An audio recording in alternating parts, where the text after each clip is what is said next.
Mnanisikia? Kabisa, In endelea.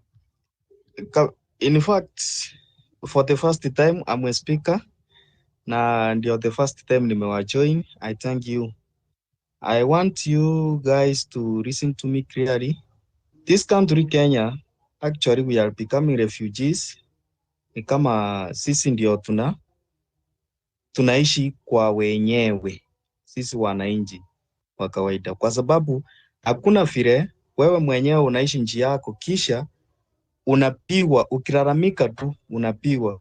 Have you ever beaten in your home once more without doing any mistake? Ushaichapwa kwenu? Hebu jiulize swali kama hiyo. Unachapwa kwenu, hauna makosa yoyote, yani umechapwa tu for no reason those days, yeah? So guys, in this country Kenya, actually Ruto huyu anatufanya kama sisi tunaishi kwa nchi ambayo si yetu. Hiyo ndio ukweli ule wa mambo ilivyo. In fact, let us project our voice. As I saw in some media, Senator Nyonga anajaribu kuproject out the voice, but I don't know kama ni kutufunika ama ni nini. But let's see what we are going to. Kwenye tunaelekea mimi hata sijui, lakini mimi na feel like I'm living in a country that I'm a refugee, but I'm a Kenyan. Okay, thank you. Asante sana. Thank you. Keoti? Aye. Yeah, thank you very much, Nditi. One thing we're not going to allow ourselves to do is live like foreigners in our own country. Sawa. Professor Fred, by the way, Mizani, please, Mizani, Lukiani, please jump in whenever. You're my fellow co-host. Let's do this together. So, Professor Fred, please go ahead. Okay, good evening. I hope all of you are doing well. First of all, I want to take this opportunity to thank you all for making this space. In the morning, we were having a very good space. We're talking about tribalism and other things.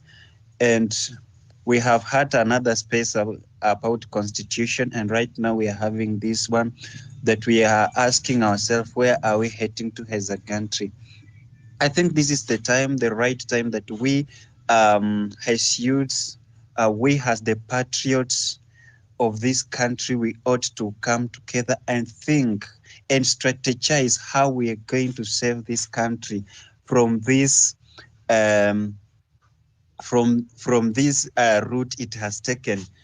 What I want to say is the first thing for us to move ahead. I request that all of us, we have to forget about the old mind, because the old mentality that we were having in recent time is the one that has made us to reach where we are. A mediocre mind hinders someone from reaching a destiny. So if we have a mediocre mind, like we are still thinking of, we are still basing on those tribalistic things. We are not united. We speak here on X, then on the ground with different things. We shall not be going anywhere. We have to be there. As we are championing this thing on X, let us see it happening on the ground too.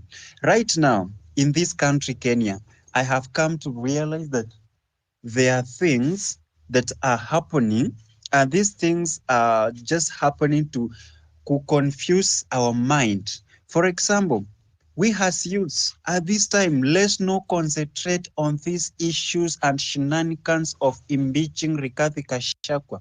That one is none of our business.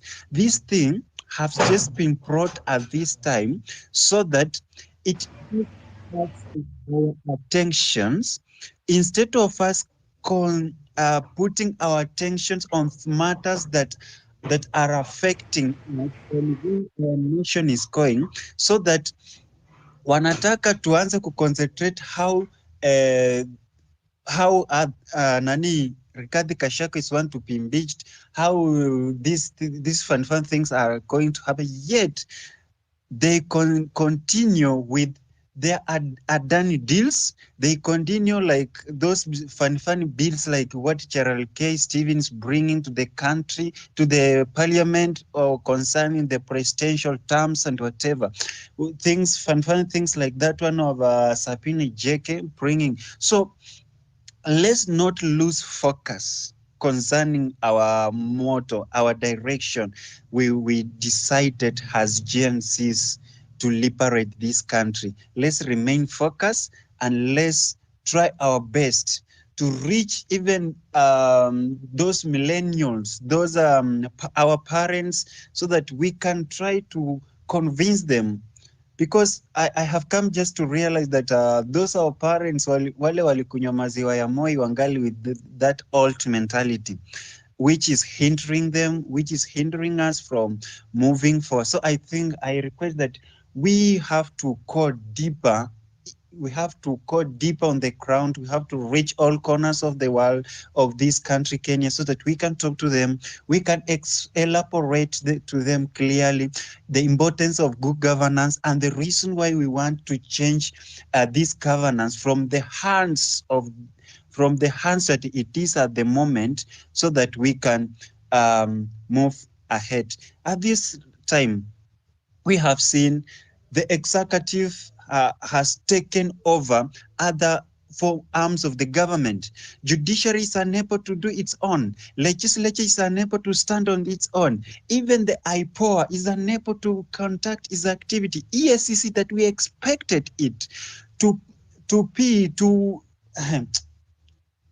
I don't know even how I can put it. It has totally failed. Therefore, for us to change this country, we have to unite and we have to clean from the top to the bottom. Because even if we say that we want to change from the bottom and we have left certain at the top, we shall be doing nothing. So we have to start with the root and its shenanigans, all of them, watoke waende. Then from that, judiciary, EACC, all of them inatakana pia wapikwe surgery. They have to be clean. We have to start a revolution, tuanze mwanzo mpya. And guys, don't fear anything. Don't fear abduction. Don't fear there's someone was telling you that they watakupika research and all. Don't fear that, because the fact is, if you fear that, we are heading in a turmoil where we are going to lose everything. And if you fear like you will die, I want just to be fair to you, to all of us, that after 30 years or after 100 years from now, all of us, we shall not be here. There will be another generation. The question is, while you had that opportunity, what did you do? What implication did you left behind?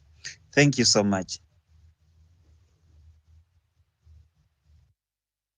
Thank you so much. That is Prof. Fred. And indeed, you're saying a lot of good things, and would love to engage with you later on.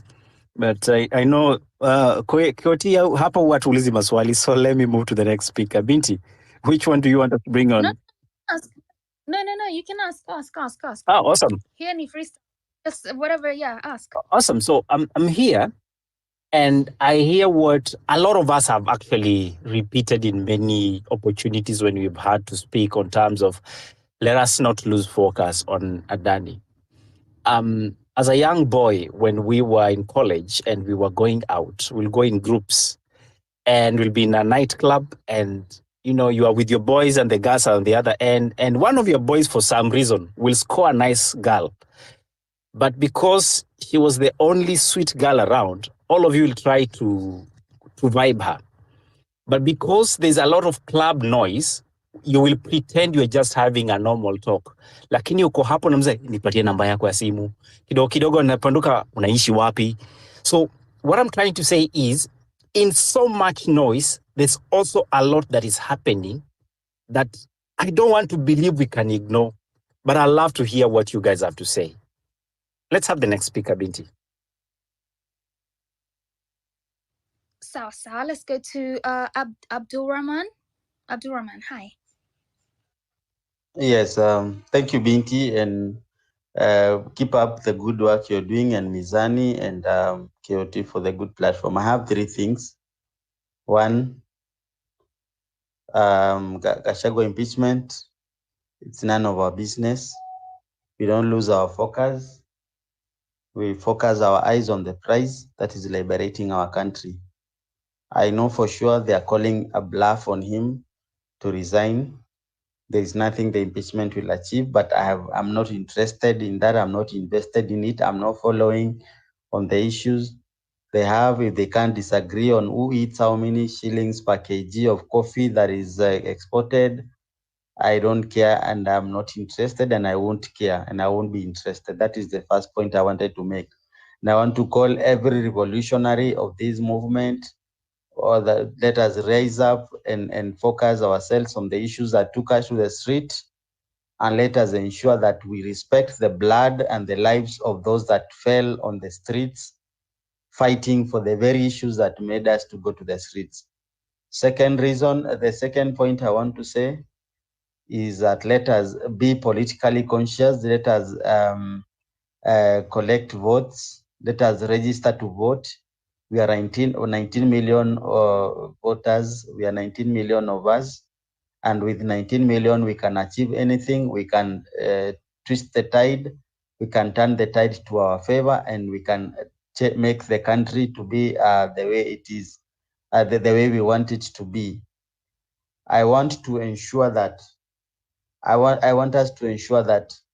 we are not going to be inactive this time around. We're not going to leave it to our parents who are easily excited, our parents who are responsible for the problems that our country is facing. We want to ensure that we change through the votes, and I want to categorically state that our issues and our commitment to this movement are going to be achieved at the ballot. We are going to change this country through the ballot, because the streets as at now, they've turned out to be that our opponents and the people in power have organized themselves more. The third and the last point that I wanted to say, let us be united, comrades. Let us stop in fighting. Our direction as a country is not good. We are too divided. There are so many interests at play. There are so many issues that are running at the same time. We need to find a common compromise, a common front. We need to set aside our differences. We need to be united, and we need to forge a common path. If we don't achieve that, we are going to perish, all of us, like fools. But I dream of a day that we can all be united, be politically conscious, and ignore every other noise that is happening, and fight for our country and engage in civic education. Thank you so much, Binti. And once more, I congratulate you and Mizani and KOT for the good platform and good work you're doing. Thank you. Thank you very much, Abdurrahman. You're very right. This thing, we have to all register. We all have to get our IDs first and then register for voting, because that's the only way we're going to get this guy out. Actually, I believe that we're going to get him up before 2027. But in the meantime, we need to be doing all these, cover all our bases as much as we can. Before I even go back to our next speaker, Professor Fred, I noticed that you took out the honorable at the start, and I wanted to point something out. Guys, this thing of calling people Mheshimiwa what. This government is full of people that are okay with extrajudicial killings, abductions. They're okay with bringing in punitive measures, bringing in punitive bills, bringing in all these bad things. So please, if you hear your mom, your dad, your grandma, your shosho, your gukau, whoever, like your anybody calling somebody Mheshimiwa from this government, please stop them, because they are anything but honorable. But that was just a side note. Mizani, would you like to bring our next speaker up, please? Sure. I want to say, do we have any lady in the house except you, Binti? We have Toria. Toria, good evening to you. Good evening. How are you guys? Binti, KOT, and Mizani, and the rest. I hope you're good. Yeah, today is a very sad day on my side. I think every Kenyan, it's tormenting. Today, the kids from Endarasha have been laid to rest, whereby the so-called leaders. Nobody took the opportunity or even stood up and state anything about those kids or even inquire about whatever happened. They just assumed and move on like it's like a normal thing. Where we are heading to as a country, I think what we are doing now, we are heading in the right direction. Like as for what we are doing, but according to the leaders, we don't have leaders in Kenya actually. We have dealers, we have looters, murderers. A lot has been happening in this country, and I think it's high time we take it as a responsibility and our duty to come forward and fight for this land, because it's our land. East or West Kenya, that is home, is always the best. And it requires all of us to join our forces together. We avoid the distractions and the diversions that these leaders are showing us, are trying to impose on us. We avoid them and focus. Let's not lose our focus. Let's remember what brought us together since June 25th, which was advocating for good governance. We've not yet gotten even a quarter of what we were asking. We've not yet been heard our voices, but instead we are being killed one by one. We should rise. Death should not be something to hold us back, because if it means to kill, let them kill all of us. But we reclaim our country back. We get rid of this bad leadership. We need to fix our country, and we can do this by coming out in large numbers, supporting each other, bringing our minds together and having unity, knowing that our main goal or our aim, we have one agenda, we have one goal, all of us, that requires all of us to achieve. We need to get our IDs. We start taking the voters cards or whatever. I feel it like we may not reach 2027 for elections to happen. The rate that the roller coasters of incidents which are happening in the country, it can predict that we cannot withstand that until 2027. And if you think we can wait until 2027, I want to tell you that you're mad. You're mad. You've not yet faced what Kenyans are going through. Right now, everybody is being oppressed, has been the government has just brought like everyone on call, like we are fed up with this government. I want to talk about the Germany issue. Please, we can create jobs in our country. People are being exported. People are dying in these foreign countries. The nigger who went ahead to promise us countries, the jobs, people are being exported. Nobody is, deported. Let me use the term deported. And nobody is talking about it. Is it a must we go ahead to work outside so that we can earn a living? No, we can create jobs in our country. We need to see things on how we can bring this country together and to work for a better Kenya. Justice is what we need. Unity, and we are all advocating on the same cause. Let's stick together, avoid division. Yeah, that's it for now. Thank you. Thank you, Toria. We appreciate you. Though nimeona umestruggle sana, watoto wamesema wamekula sukari. You should limit number of sweets in the evening. These kids can be something else. Wataki wazee waongee mambo ya watu wakubwa. Jioni mambo inahusu nchi. But thank you. We appreciate you spending time talking to us. I want to listen to 254. 254 for life. Good evening to you. Evening, Eli. Thank you for the opportunity. Thank you, KOT. Thank you, Binti.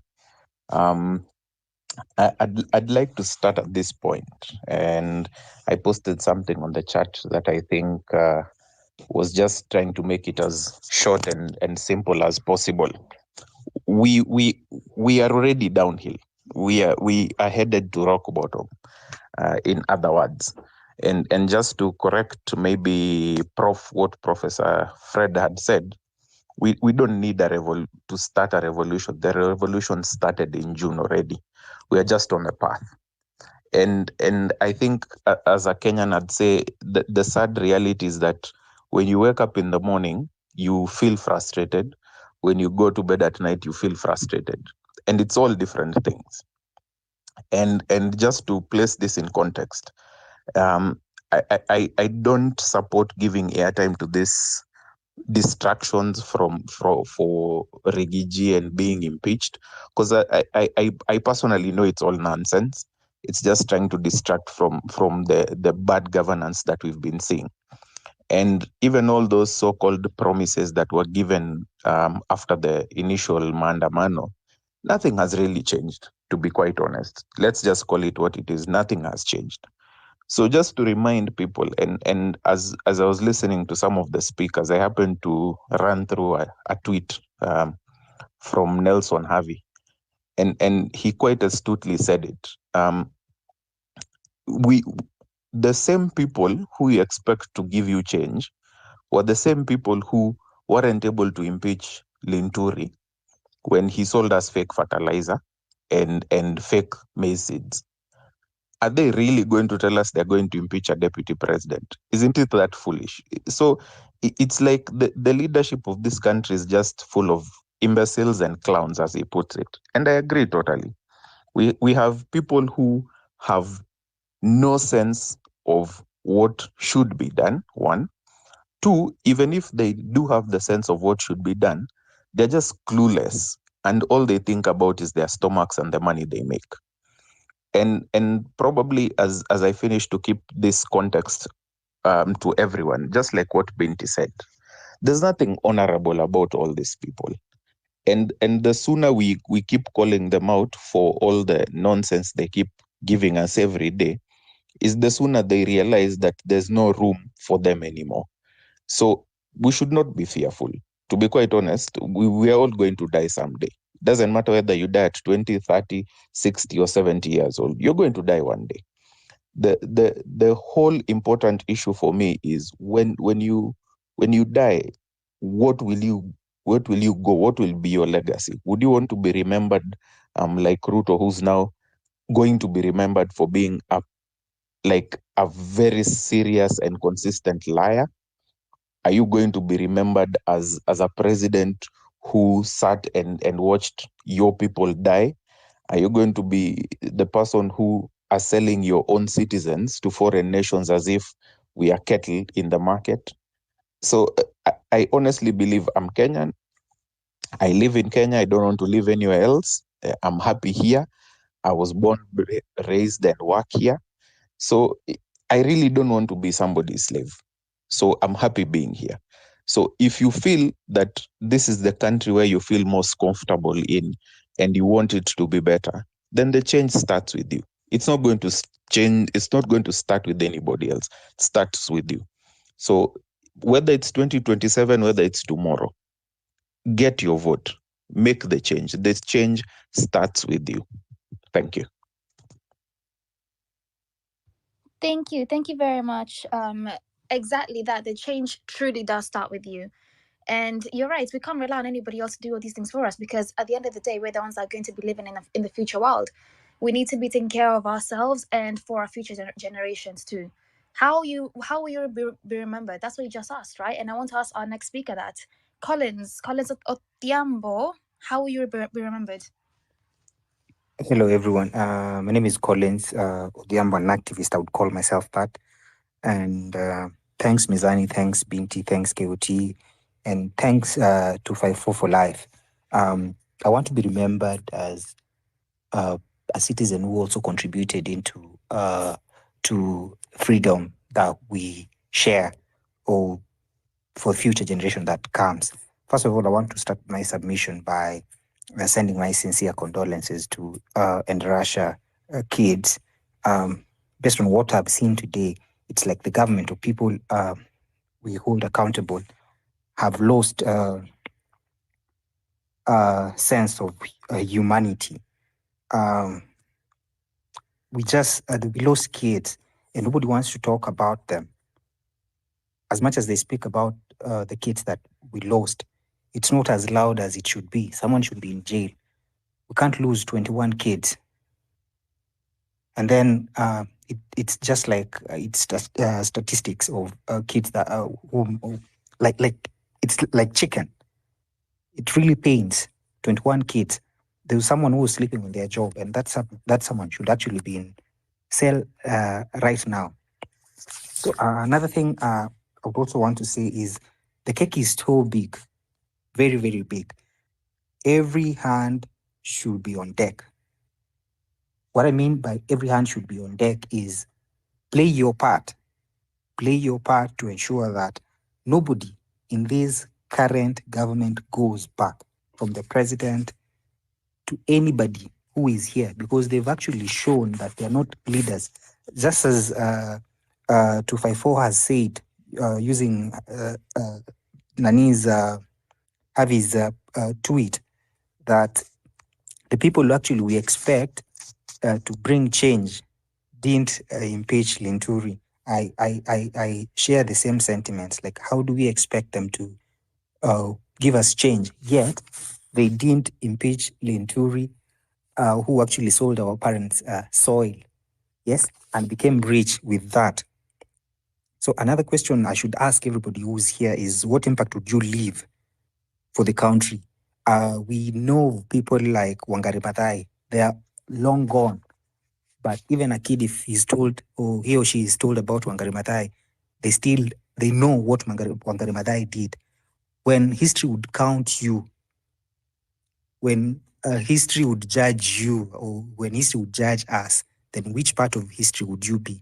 Would history be gentle on you, or would history be harsh on you? I ask everybody who is on this platform that they go to my page, and there's a petition that I'm actually trying to push for civic education on.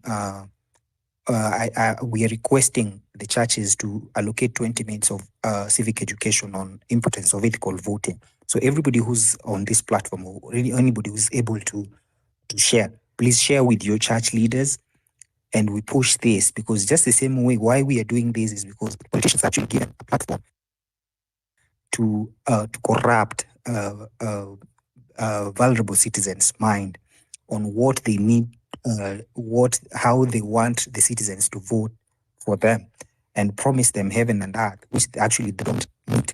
So I want also, because I'm a believer that the current government is in place because the church gave them that platform.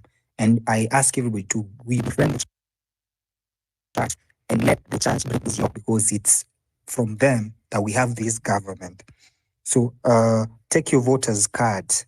If you're here, I ask you, or I beseech you, let's not just talk and there's nothing we're doing. Let's not just talk on space platforms and there's nothing that we're doing. If you're having a younger brother who's at home and is hit 18, let him have his ID card.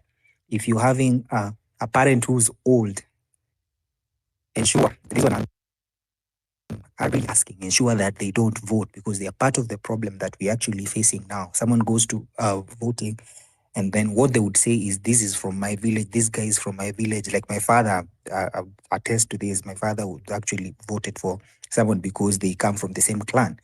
That is a former governor of Kisumu. And I would ask him, why are you doing this? Why are you voting him? Is there anything? Is his track record okay? But what the only thing says is from my clan. It's from my clan. So if your parent is the type of person who would actually vote for someone based on their friends, or they are from the same village, then ensure that you hide their ID come voting time. This is something that should go. Ensure you hide their ID. So just to finish is ensure that you have your voter's card, and the cake is so big for everybody. Everybody should play their part. Prof, I heard how Prof articulated his points. Everybody has a part to play. If you have to do a civic education in your church, please do it. If you have to do a civic education in your school, please do it. There's so many here. Assume if you were able to impact like 5 friends or 10 friends, the same 10 friends would actually impact another 10 friends. So let's not tire. The journey is long, but let's not tire. Thank you so much. Asante. Asante sana. That is Collins for joining the call and sharing your thoughts with us. So in case you're joining in, we are asking a very simple question. Where are we headed to as a country? Ukikaa chini, upige darubini yako mzuri sana. And zoom your lens to the country we call Kenya. Where can you project you are headed? Tuko tu sawa ama inabidi tujiangalie? Are you offended? I dare ask. Welcome to the conversation. Sauti ya Mwananchi, courtesy of KOT and Binti Africa. Binti Africa. I am here thinking through what these ladies and gentlemen are sharing on. And one thing for sure, people are irritated, if not perturbed, by the leadership we have today. I happened to have seen a number of updates from Kenyans, especially when we saw our leaders in that school in Russia. And KOT, I'm here asking you a question. Your leaders were simply saying they are now going to cross the aisle and defend the deputy president against the impeachment motion. Uko na mashtaka ya kujibu. Are you the same problem we are trying to solve, KOT? Na usijifanya unakunywa kopo la maji, nyinyi ni Waluya mnakunywa kopo la uji. I've been seeing you crossing shoulders or rubbing them. I've not rubbed anyone's shoulder. I haven't. Who is that? Tutapaka receipt hapa. Just a second. You can mute. It's all right. Let's, Binti Africa, before we bring in the next speaker, do you have a thing or two to say about this situation? Because when we are talking about the country of Kenya we want and where we are headed as a country, then we see now some political players looking like sasa wamepata wajinga. All of a sudden, there's a clique that thought it was left out of government and now want to feel part of the government by joining the victim of the government. What do you make of that? And sisi kama wa Kenya gathering around these people and cheering them out. And why I say that, I see a text here by... there was a gentleman that shared something here. This is Supermoon, who says, until we stop wealth worshipping and tribalism, corruption and impunity will not end. Solomon Lane also says, the country is heading to the rocks. We elected praise and worship instead of MPs. The president is never elected alone. The deputy president should never be impeached alone. That is according to Stanislaus. And some here say we need to hit the streets to impeach both. Well, let's hear you say as we have this conversation. Back to you, Binti, as you bring in the next speaker. Yeah, no, let me tell you, yes, we're seeing a lot of people that are now just joining on this, let me call it a joyride. They're just jumping on the bandwagon because now they're seeing that the people are against the majority of the government. They want to just hop in on the, what should I call it, the minority side and act as if they're with the people. They are not.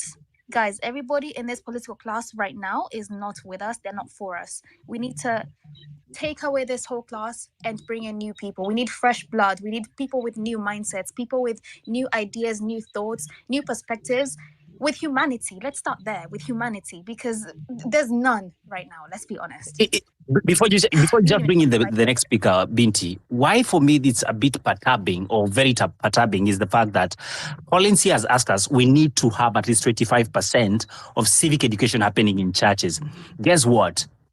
The church today spoke about the issues that are happening in this country. And they said nothing except mambo ya impeachment. Or let's repeat. It's all right.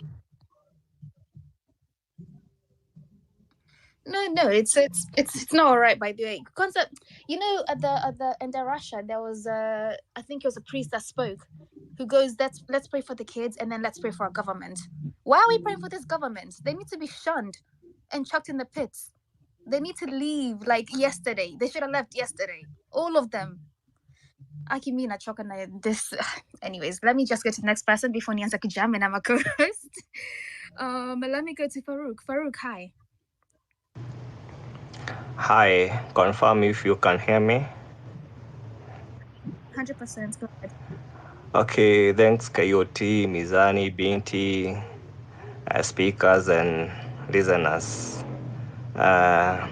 First, I would like to answer the question of where are we heading as a country. My feel is that we are being led in darkness and our country is going to, I don't know where it's going because we are headed by the people who don't know where they want to take us. My submission, I want to first say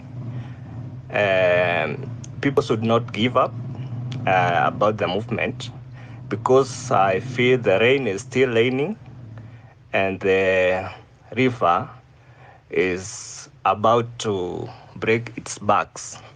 And you know what can happen when the river break its backs. Some new things will happen. Due to that, I have heard several speakers talking about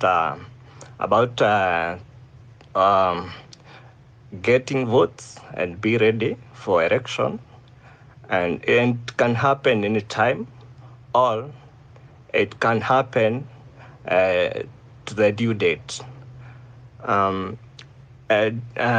In my submission, what I want to say on this, if election to be held and people have their votes ready and got the ballots and make their decision and clear the old readers and bring the new readers, whereas we have a broken system, I feel in my side that we might get in another trouble because our system is broken. Why should I say our system is broken? First, right now we can. Most of the people may think we have some independent bodies in our country, but we don't have. The only independent body we have right now, according to me, is executive, because judiciary, they are not working. They are being told. In legislature, they are the same category. They are being told. When we go to the bodies like EIBC, those offices, IPOA, EACC, those bodies that we have to have faith on them so that they can bring changes in our country. They are not working. They are not independent. That's why I'm saying our system is broken. And when the system is broken, even if we bring in new readers, because the system is broken, they can change. Anybody can change. I can tell you what I'll do to you. I do this. But in my heart, when I get what I want, I change because you cannot take me anywhere. Then you go to the street again, trying to bring me out. So we can have a cycle because the system is broken. But if we have a good system that can work to everybody, I think even if you bring in somebody who is corrupt, the system will sieve such readers. They will not have any chance to corrupt or to do deals against the will of the people because we have a good system. What I am advocating since then is the system. We correct the system. The constitution should be corrected, because our constitution there was drafted in a manner that those who are drafting it, were politicians. Those who are drafting it, they drafting it and in a way that they left loopholes and gaps.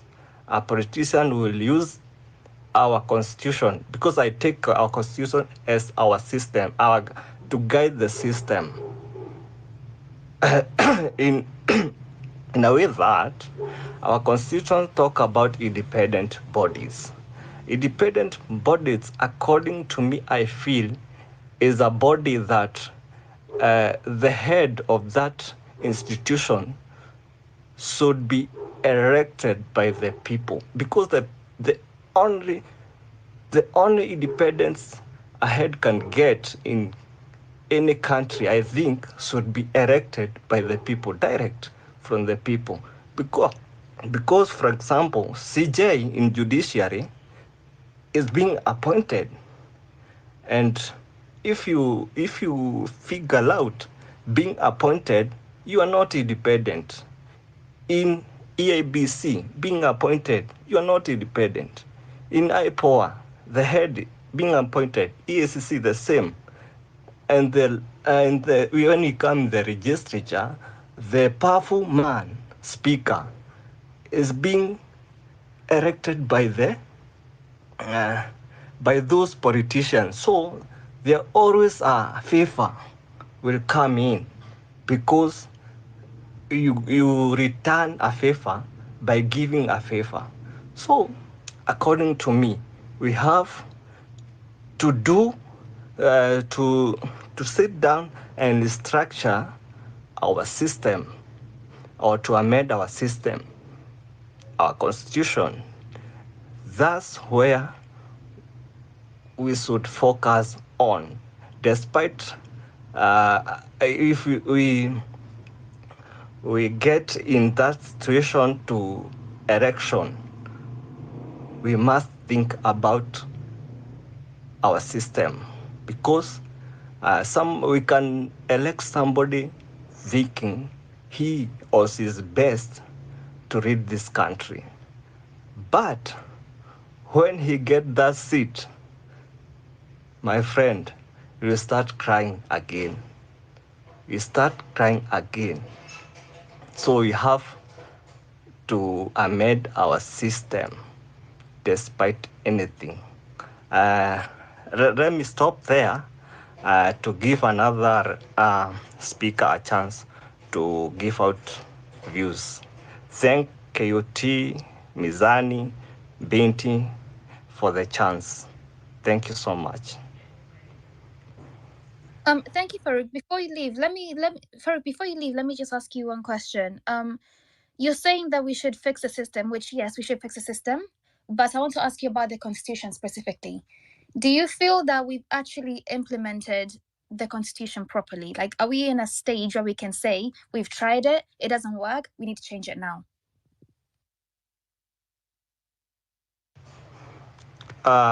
Okay, thanks, BT. I'm feeling we have not yet implemented the constitution fully, simply because there was a gap. The constitution has already had gaps, and that's why the body which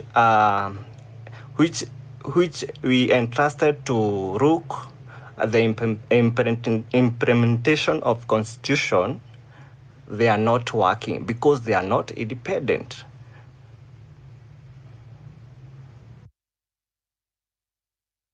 Okay, so my point is, do you not think it's worth us getting people that are able to implement what is there, like as of now, of that 2010 constitution first, before we even think about changing anything about it? Because, and I'd like to get either a lawyer, advocate of the High Court, or something like that, anybody that's able to come and talk to us. Do you not think that that's going to open up some loopholes in which now this government can come and change things up completely? Mizani, you're a co-host. Please don't lift your hand. Just come speak to me. This is really out of respect and the interest to the question you're raising. because we have had this conversation about a system that is dysfunctional. We have also had opportunities to critically ask, is it really that the Constitution has an issue, or are individuals that find themselves on the other end of this unfair document feel like they are being treated unfairly? A case in place, right now we are talking about the impeachment motion against the DP.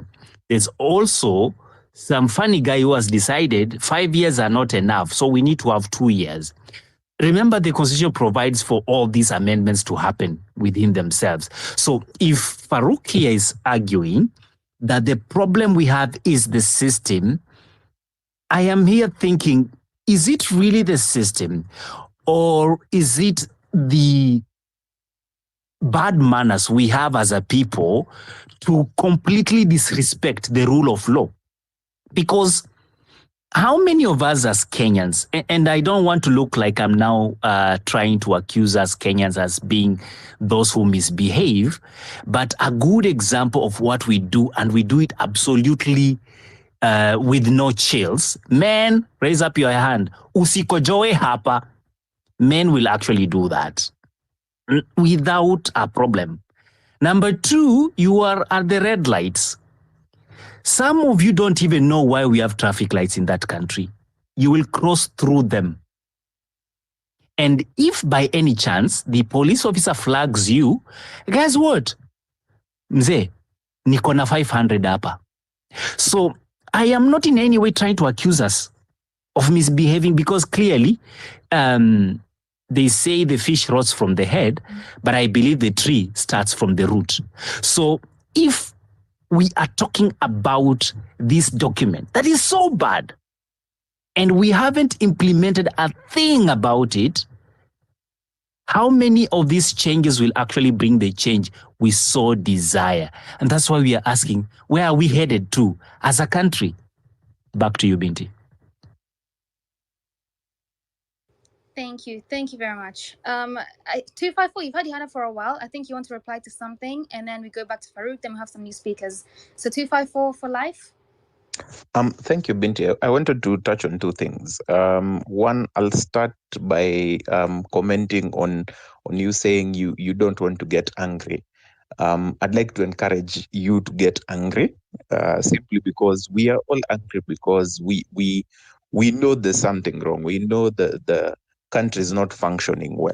So there's nothing wrong as a citizen in you getting angry because things are not going well. And you can feel it in your pocket, you can feel it in your home, you can feel it in the workplace, you feel it every morning and every evening. So there's nothing wrong in getting upset. Two, I wanted to address what Farouk was saying and sort of also agree with Eli of Mizani, to say this. The Constitution, when it was designed under the ideology of everything working well and being implemented 100%. So to give an analogy, if you're in your house and you're cooking ugali, you do not cook the ugali halfway, then throw it out and say this ugali is not good enough or it's not ready, because you've not completed the entire process. So as a country, we've not sat down to properly implement the Constitution from the first page to the last page, cover to cover.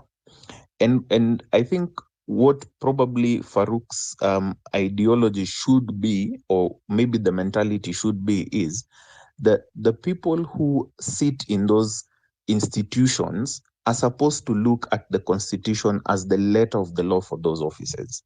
So if you implement it 110%, there should be no excuses why we are not having systems working. And part of the problem is, and why it's so glaring, is that you have a president who took oath of office to implement the Constitution, but he spends 90% of his time and the people around him trying to circumvent it. So what we end up having is the last 2 years where nothing seems to work. It's because you're always seeing now every single law that they've put in place post coming into office is now being challenged in court and being thrown out. It's simply because they didn't just take time to sit down and say, okay, this is the constitution. This is what we should do as an office. And just to mention as I land, and maybe just an advice to Farouk, we have no independent institutions. Even the executive is being influenced by foreign powers. This is why you're hearing of all these job deals for Kenyans outside there. We're being sold off as slaves to the highest bidder. And the only people who are independent is you and me as the citizens. We are the sovereign. We are the only independent party here. So if we don't look out for ourselves now, we will never look out for ourselves in future. So please keep that in mind, that the constitution was crafted with an idea that everything should work in a specific fashion. And if the people who are supposed to uphold it don't do so, we'll always be in problems. It doesn't matter if you bring 10, 20 different versions of constitutions, they will still break it. Thank you. Thank you 254. So what you're ideally saying, and I hope you guys have listened to him with a lot of attention, there's the aspect of independent bodies that exist. Actually, I was looking, we have about 18 independent and what I would say constitutional offices that I call it. Let me just not get that wrong, otherwise I get the wrong message around. I'm talking about independent offices and institutional commissions. There are about 18 of them. And they have all these nice things they want to talk about on what we can achieve. KOT, your network is dropping off. So in a nutshell, the last line of defense for this constitution is the sovereign, the people. And that's why we cannot depend on the ODPP or the courts to do what is not right and start crying about it. So we can change this constitution as much as we want. But once it contravenes the aspirations of the people of Kenya, that is where we draw the line. And that's why politicians will do everything within their power to make you look powerless, hopeless, or not an important aspect of these constitution implementation processes. And therefore, I do want to agree with 254 that the day Kenyans will realize the kind of apply to it according to what they are supposed to do in chapter 9, article 144. Like, do you think we can do it, or it's only National Assembly who are supposed to do that? German. I think the constitution under article 1 inatupatia sisi power. Honestly, I'm not speaking, I've never been an advocate anywhere, I've never been a lawyer, but I think the constitution also gives us power to exercise, yeah? Just in case Okay, the people we send. the reason I asked, the reason I asked, it's because that chapter or article, it talks about how the president, I think, how Ruto can be taken or can be gotten rid of from power because he's crazy, like he's mad. We can all see that he's literally mad, insane. And the National Assembly, a quarter of it, like the majority, if they vote for this person to go, like for that, it can be done. But now the problem is that these people in the National Assembly, they have been bought, all of them, they have been like hungward. Hatuna mtu wa kutuongelelea hapo. How can we do this? The constitution says that we, the citizen of Kenya, can exercise our powers directly or indirectly. Directly means we can exercise it through the elected members of parliament, of course, the legislatures. But then indirectly, it means we can do it on our own. If at all we don't believe in like we don't trust those among us who are in the parliament currently, then we can exercise the constitution sisi wenyewe with our power. So it gives us, it gives us two options, either to do it directly. Directly is by us doing it. Then indirectly is by those people who elected kama the members of parliament, they do it venye sisi wenyewe tunataka. So yeah, we have those two options. I think. Nice. And so if niambie they work out directly sasa. and so if the parliament can impeach the president or the deputy president, then pia sisi kama citizens we can also do it. That's how the constitution says. Though I'm not so much conversant with this book inaitwa constitution, but I know some articles zenye mi husema wanna live within their means. Article 1, Article 37. Hizo zingine wanapitianga juju. Okay, thanks. And let me answer this actually. Hakuna venye unaweza chukua maembe ukule upate imeoza then udondoe kifego urushe maembe na ubaki umeka kifego hapo haitakusaidia. Utarusha tu definitely maembe yote. Part ya matunda na kifego. Hakuna haja kuweka kifegoroto ama nini hapo, unatupa tu yote. So ati hapa tuna impeach Gachagua ama what? Hiyo takataka tupa yote bana. Ni takataka, just sweep it away all of it. Alafu naona like wameplan ku-export another people in sijui polisi wengine wajinga wapelekwe Haiti. It's so stupid that watu tunawapigania, watu wengine wanakufa, then wana-export watu kuwapeleka Haiti. And the statement yenye Kindiki alisema, in fact this man anafaa akuje ni kukuja mbele atujibu maswali zetu because ni mingi. The statement he gave, it clearly indicates that they hired people to come and infiltrate our maandamanos and kill people. Kwa sababu ukisema kama si polisi, who did that? Si wao wanajua. I think he should be held accountable.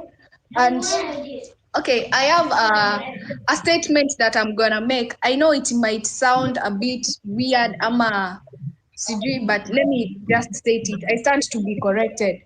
Where are we headed as to Kenya? Like, okay, I was talking about unity, and it came to my understanding that if we want to prosper in this thing, we must hold ourselves, our hands together.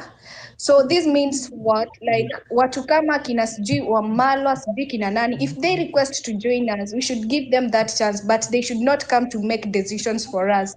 Let them join us because we are fighting the same enemy.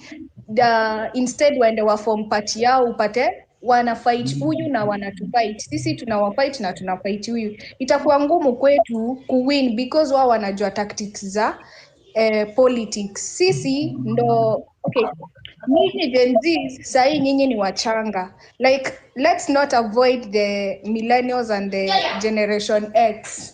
So me, I was suggesting that. I was thinking like, kama wanataka kukuja, like tusiseme ati atuwataki juu ni politician. Let them come, as long as they are not gonna kukuja kutuwekea rules. We do things on our way. Me, hiyo tu. Asante Toria. By the way, let me add on to what KOT said. Article 3, defense of this constitution in Asama. Every person has an obligation to respect, uphold, and defend this constitution. Alafu it goes, any attempt to establish, who's that with their mic on? Isaac Walela, please mute your mic. Please mute your mic. Thank you. Please mute your mic. Thank you very much. Then, can I vent a little? Like, let me vent a little. It's somehow like crazy. We have, wait, hizo mnasema dress zinatengenezwa zitavaliwa na kina nani? Because me, I'm wondering, hizo mnaita sijui national dress zinashona na 100 million. Like, it's crazy. We have tuko na pesa ya kushona sijui national dress, tuko na pesa sijui ya, like Ruto's government imeskwanda pesa yetu kabisa, then they come to tell us wanataka kuleta Adani ikuje itengeneze airport. Mbaba alikuja akaeka sijui ni furniture kwa hiyo boma yake ya State House za 1 billion. Like seriously, viti ni kama oh my god. Hebu tukuange realistic. Sisi we are overspending, like expenditure yetu, okay, expenditure yao mimi siko, expenditure yao ni ni kubwa, lakini wanataka tu wanaboro pesa, wanatufinyilia. Sasa wewe nguo za 1 million surely 100 million kaifafa, na unasema tukuja ati tu Adani wakuja wajenge airport. Sio 100 million ukiongeza na ile do ya 1 billion ya viti, na hii ingine yenye amelipa ma MP 400 million, na sijui hii ingine ya students bana. Hiyo ni combination tosha ya kurenovate JKIA. Mbona wako nufala hivyo wa resonate? Like e-government, the problem is that Ruto ndo ana control everything kwa e-government. Sijui kutoka kwa legislature, judiciary. Like, I'm fed up. I'm really fed up na e-government. Sawa tu. By the way, I was gonna say kunywa maji, but usikunywe maji. Nakasirika tu. I said I didn't want to jam because I'm co-hosting. Like, let's jam. If we need to jam, let's jam, by the way. So, like I was saying, Constitution Article 3 inasema every person has an obligation to respect, uphold, and defend the Constitution. And if you establish a government otherwise not in compliance with this Constitution, then that is very unlawful. So, sijui ilikuwa jana Kioti, I heard you saying ati watu wakishikwa wasiende home waende jela za Kilifi ama something like that. I agree. Wasiende home, waende imprisonment for breaking the law. Okay, let me go to Mizani. You know you keep putting your hand up. Don't put your hand up, just speak. You're my co-host. No, I'm avoiding the echo, but what I love the fact that you mentioned the issue of Article 3. And this is the most ignored article because we concentrate on the sovereignty aspect and forget that it is demanded of us to actually protect, respect, and uphold this constitution. So the wording in itself is to respect, uphold, and defend this constitution. And it's an obligation. So when people are here saying we cannot allow this and that to happen, this is actually the article that gives you that obligation. And therefore, I want to encourage us not to get tired of protecting and defending this constitution. If it takes our blood to do that, so be it.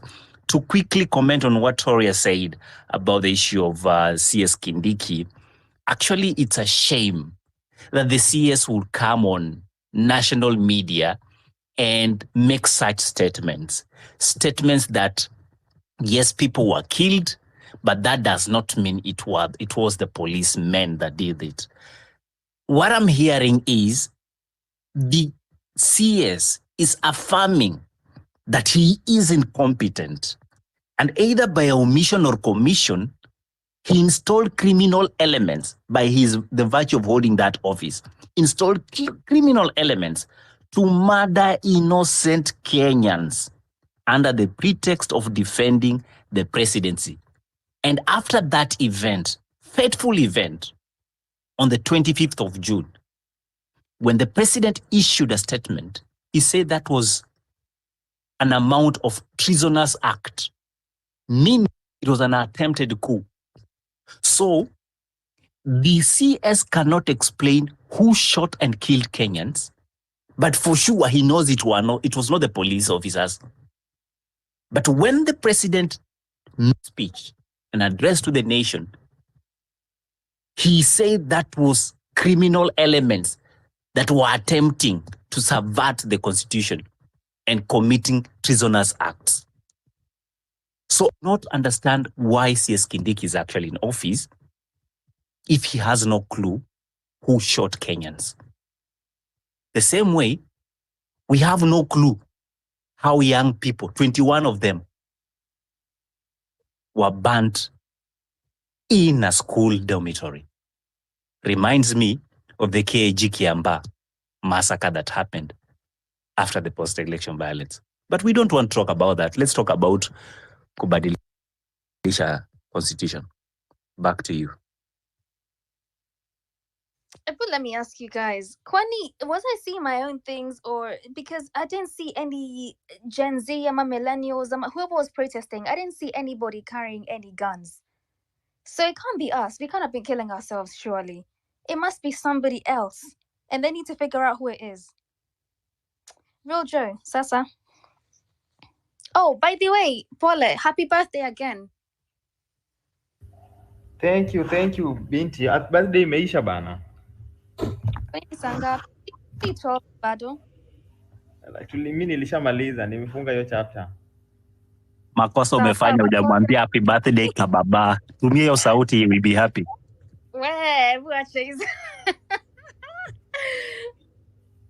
Anyway, I just want to pick it up from where Mizani left. I mean, the CS Interior is so incompetent.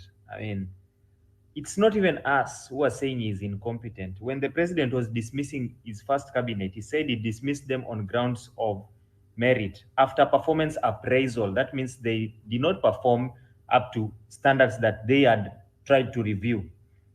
And therefore, he found that the cabinet was not fit to be in office. But as we have all articulated, we are dealing with a madman. So he had to return them back. You see the madness we are in. Kindiki has never been able to explain anything in this country. Deaths in protests, he's saying it was not police. He's not been able to explain deaths Zakware. The guy that they said as suspected in the guy they caught as a suspect in Kware, prison break. No explanation. Deaths, children burning, no investigation, no one arrested, even despite the fact that already preliminary just investigation showed that the school did not comply with several rules that were set, because arsons were there previously. During Matiang'i time, there were times that there were arsons, and they set up rules on how dormitory should be there. This dormitory had how many students? Did it have all the doors, the emergency exit and all those? Did it comply with all that? Nobody has been arrested, nobody is being questioned. And that's the Minister of Interior. Again today, na soprano yake kuja kusema, nobody shot, the police did not, we cannot really rely on the information from this regime. And I'll tell you what, these people are mad. We are dealing with mad people. I want to weigh in on this issue, Rigathi Gachagua. As I've said before, when enemies are fighting, when your enemies are fighting, let them fight. Let them kick each other, support them, cheer them. Let them continue fighting and strangle each other. Let them cancel each other. I really don't care. But I've heard sentiments from previous speakers about whether it is right to only impeach the DP and leave the president and things like that. It is very right to reason in that line. It is very right, even though the constitution is very clear on the roles of the deputy president and the roles of the president, and how both of them can be impeached. Actually, I've heard also sentiment. Someone once said that the deputy president is not elected, is selected. No, the deputy president is actually considered elected as per Article 148, election and swearing in of the deputy president. In fact, the candidate who is nominated for deputy president should have the same qualification as the president.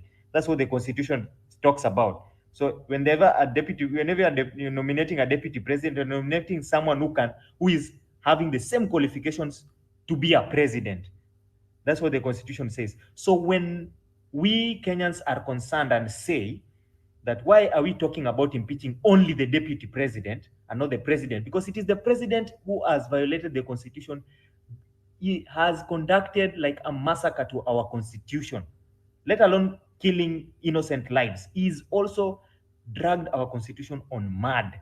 This president has literally contravened every chapter of our constitution. Every chapter of our constitution. I'll tell you what, this president does not actually, I don't know whether he has, I'm always very disturbed when I try to reason around this president, because I assume someone in the stature of a president has very, very many legal minds around him who need to advise him on various issues here and there. Basic issues, basic things in this regime, they have never been able to make a constitutional decision. Never been able to make a constitutional decision. Why? Because of simple things. Public participation. Public participation. If you look at Article 129, Principles of Executive Authority, it says executive authority derives from the people. Everything that you do is supposed to derive from the people. That is the authority.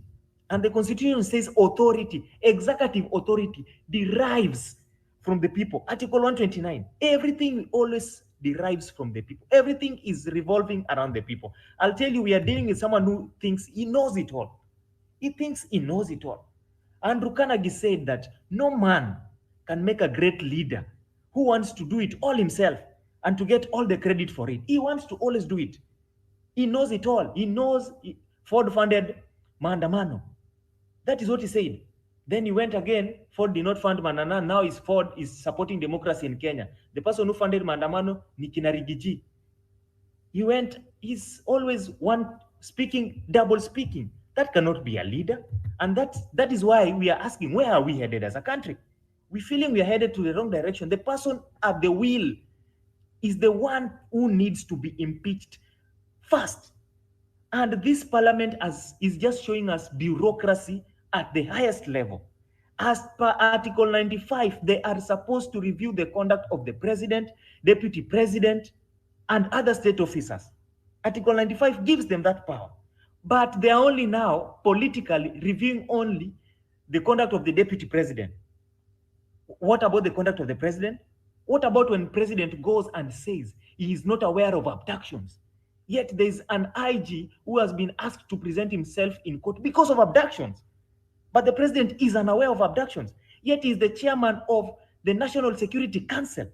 What are we dealing with in this country? I mean, are we dealing with this is madness of the highest level. That conduct needs to be reviewed by members of parliament. Do they do that? They don't do that. They never do that. These are mad people we are dealing with. So it is just sick. It is sickening actually right now to be a Kenyan. It is sickening. I've seen Kenyans on this timeline trying to insinuate that the president should die so that Kenyans can celebrate. I'm telling you, God forbid, if that happens, this TL will burst. People will celebrate, and it should not even be like that. Because the president should be a symbol of national unity. The highest office in land. It is a sacred office. It is a sacred office. That is the highest office in land. When the highest office in land, the person holding that office leaves the country, goes to Germany and says he's creating jobs for 250,000 Kenyans to go to Germany, and gives an official statement. The Germans say, no, we are not aware of 250,000 jobs. Where did you get that number from? He is guessing them.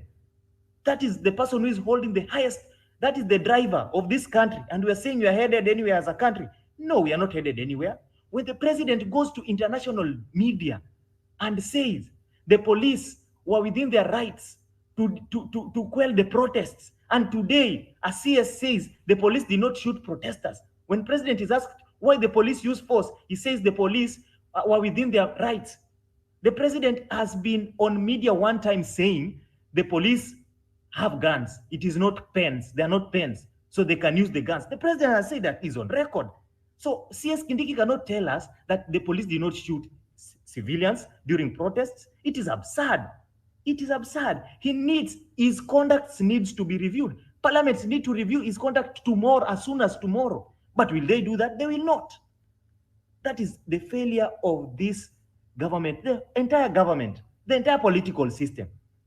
And it is why this young generation, they do not want to associate themselves with politicians. It is because of trust issues. It is not because of any other thing, because we fear being turned against. We fear being turned against.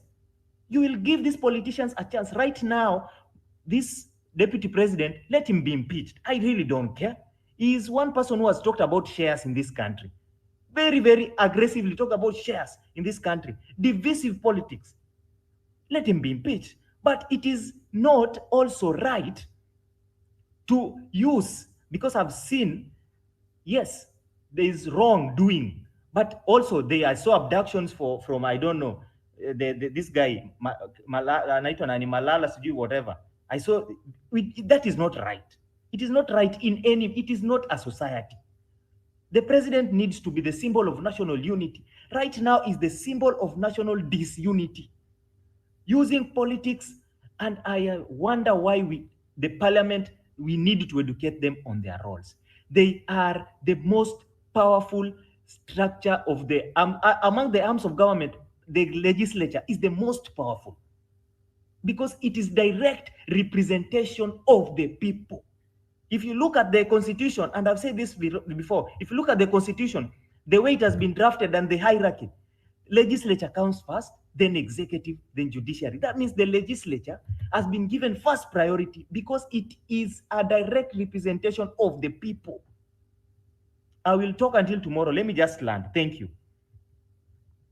Thank you, Joe. I feel your frustration, and just like you, other Kenyans that are joining are having the same breath when it comes to the direction we are headed to as a country.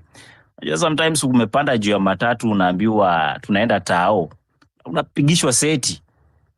By the time umetoka hapo, Keoti Songo anakuambia umekula njugu 3, mahindi 5, na sasa unaumwa na tumbo. That's where we are. We are having serious constipation as a country because we can't get it when we want it.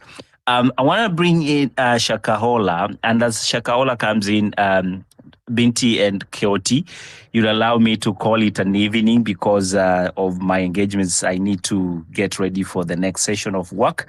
So I want to wish the rest of Kenyans a great evening, and please continue pushing these conversations. They might not make sense right now, but I can promise you they do. If there's anything to prove that it is possible to change this country, if Goliath wa Kenya amepata kushana mguu wake, there's nothing impossible, guys. I'm feeling like Pastor Muiru right now, but there's nothing impossible. If Goliath has had a suit that can fit the length of his arms, there's nothing impossible. So I want to take this to encourage you, all of you. And remember, there is nothing that is perfect. We will work with our imperfection to achieve that which we intend to achieve. There is a sitcom that used to be called Sanford and Sons. And there is a character called Esther. She says, my Bible says, be not drunk with wine. Be not drunk with wine. And Fred in that sitcom answers back and say, what does it say about scotch? That means there's always an opening for negotiations for the things you want to achieve. Having said that, I wish you guys a great evening, and I can't wait to interact with you in the next sessions. God bless, and plenty be found within our borders. Shakahola, the mic is yours. Take over.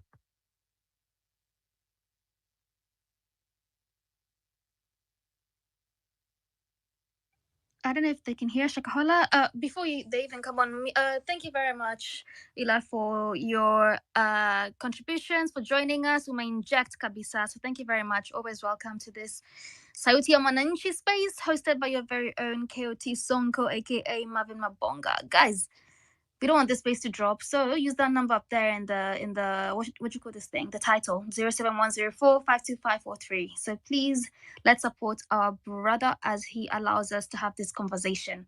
Shakahola, can you hear us? Hello, habari yenu wote? Nzuri sana. Okay, asante sana.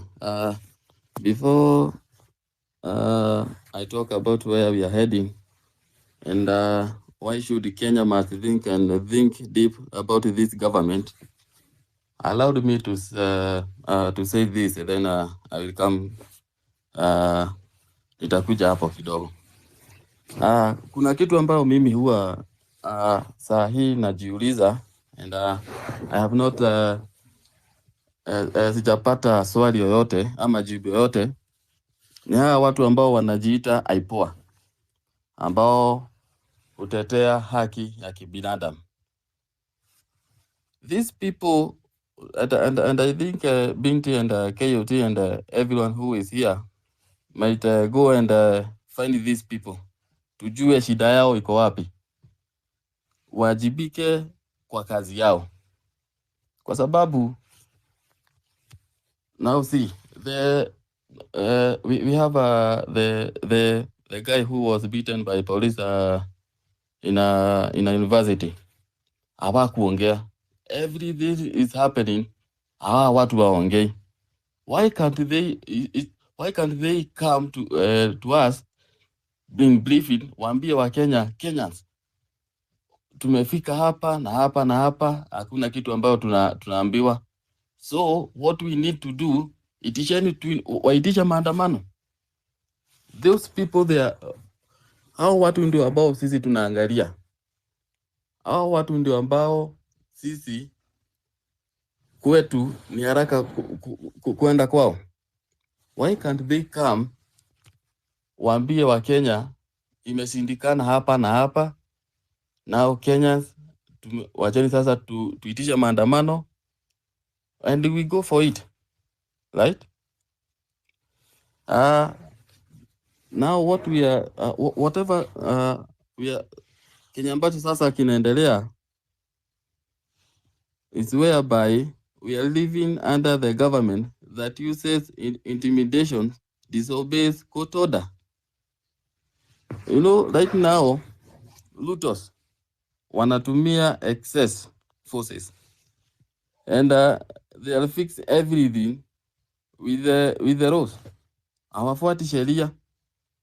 I mean, we can't have laws to serve different classes of Kenyans. Kenyans must think and think deep about this government. Asanteni sana kwa hayo tu.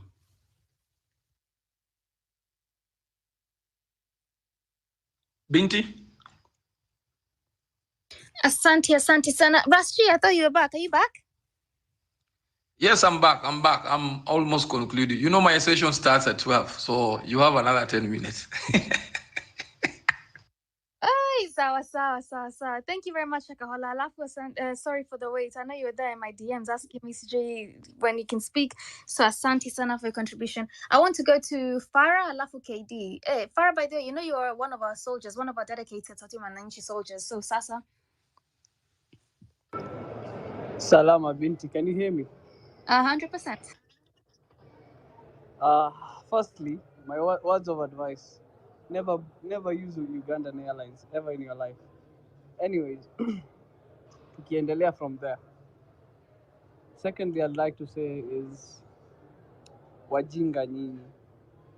Wallahi sisi ni wajinga.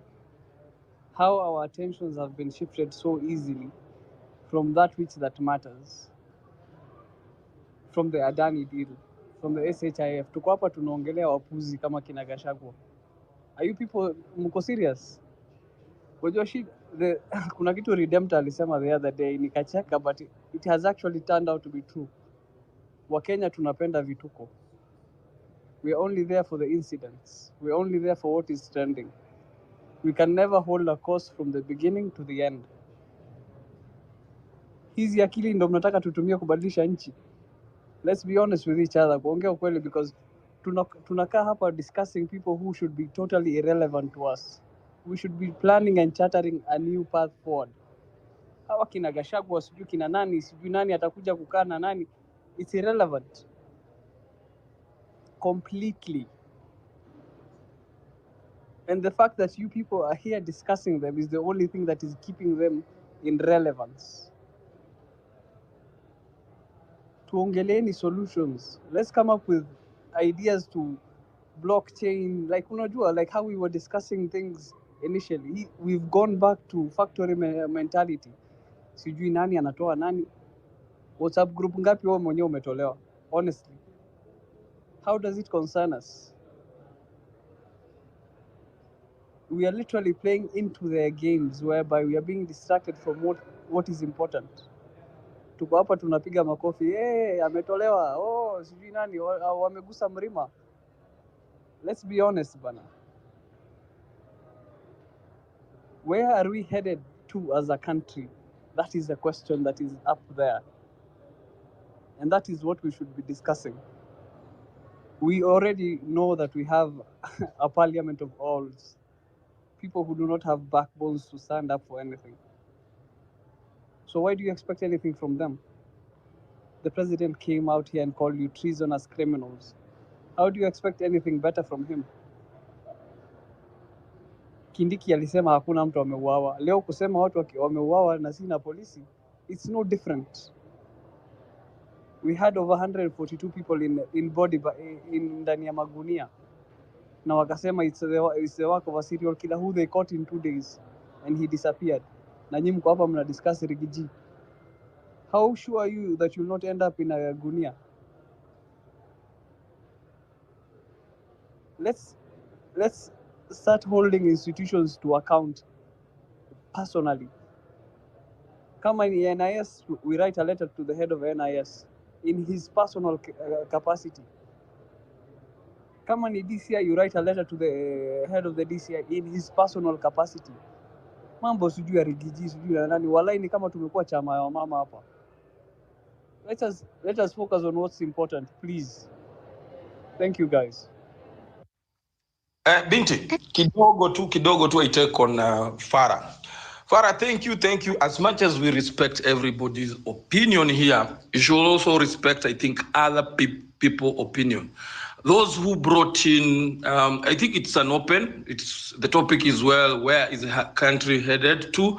Those who felt like bringing in the Rigiji issue, and they brought it on your perspective that it is just a diversion, whether it is a diversion or not, I think they are in their rightful space to express that. So, however, wewe unaiona hiyo design, kuna mwingine ataiona hii design, and let us respect each other's opinion. There are so many fronts. This battle has so many fronts. There are those doing their part. Those petition, unasema kuna wenye wameandika hizo mabarua, kuna wenye wana petition. In fact, next week we have a petition of 14 people against Ruto and his incompetence. So let us not look like, we are not here to really discourage each other. Let everybody do what he can do in his front. Manielewa, kuna opinion ya msee yenye ni bigger than ya, as long as we have agreed. I concur with you completely. Yeah, as long as we have agreed our enemy is one and our enemy is one. But let us discuss solutions. You see, let us not give these people more relevance, because from the day we entered parliament, they became irrelevant. And that is how we should treat them, as irrelevant. Let us not give them an audience, Kapsa. Let us discuss solutions. Your petition, those are the things we should be talking about. That is what I'm trying to say. Okay, so Farah, I think we have understood you there. Nimekuelewa. Let us not take this out of context. Binti, I think I have 5 minutes before I come back. It was just on a light note. Yeah, Farah, before you leave, I've got a DM that you need to get in touch with Mizani 254 on the 2025 conference. I think you'll know what that means to you. So, yeah, just get in touch with Mizani 254. I laugh for us, Jamie. I think you might hate me because I'm about to bring somebody that's also going to tell us the same thing. So, KD, Niaje? poa, tukeleleshe basi. We Farah, kwanza ushike kwa hiyo ngamia, unaiba notes za watu. You have to step down. And I think what Farah is saying is very, very true. It's very true. Now, I'll start by saying this. And please, msinibebe vibaya. When you get on a space, kuna watu aina tatu. There are guys who talk too much. They don't want to listen. There are guys who do not talk. They just listen. And there are guys who are just there. The guys who never talk too much have a lot of knowledge. It is up to us to get to know how we can have them engage us so that we can engage them and have a constructive conversation. But if I come on this space with the mindset of I'm a know-it-all, I might scare away so many people who might enlighten me on 1, 2, 3 things. What I think Farah is saying in very simple terms is this. Don't for one reason think you're the only person who stays up until 12 o'clock having these midnight meetings.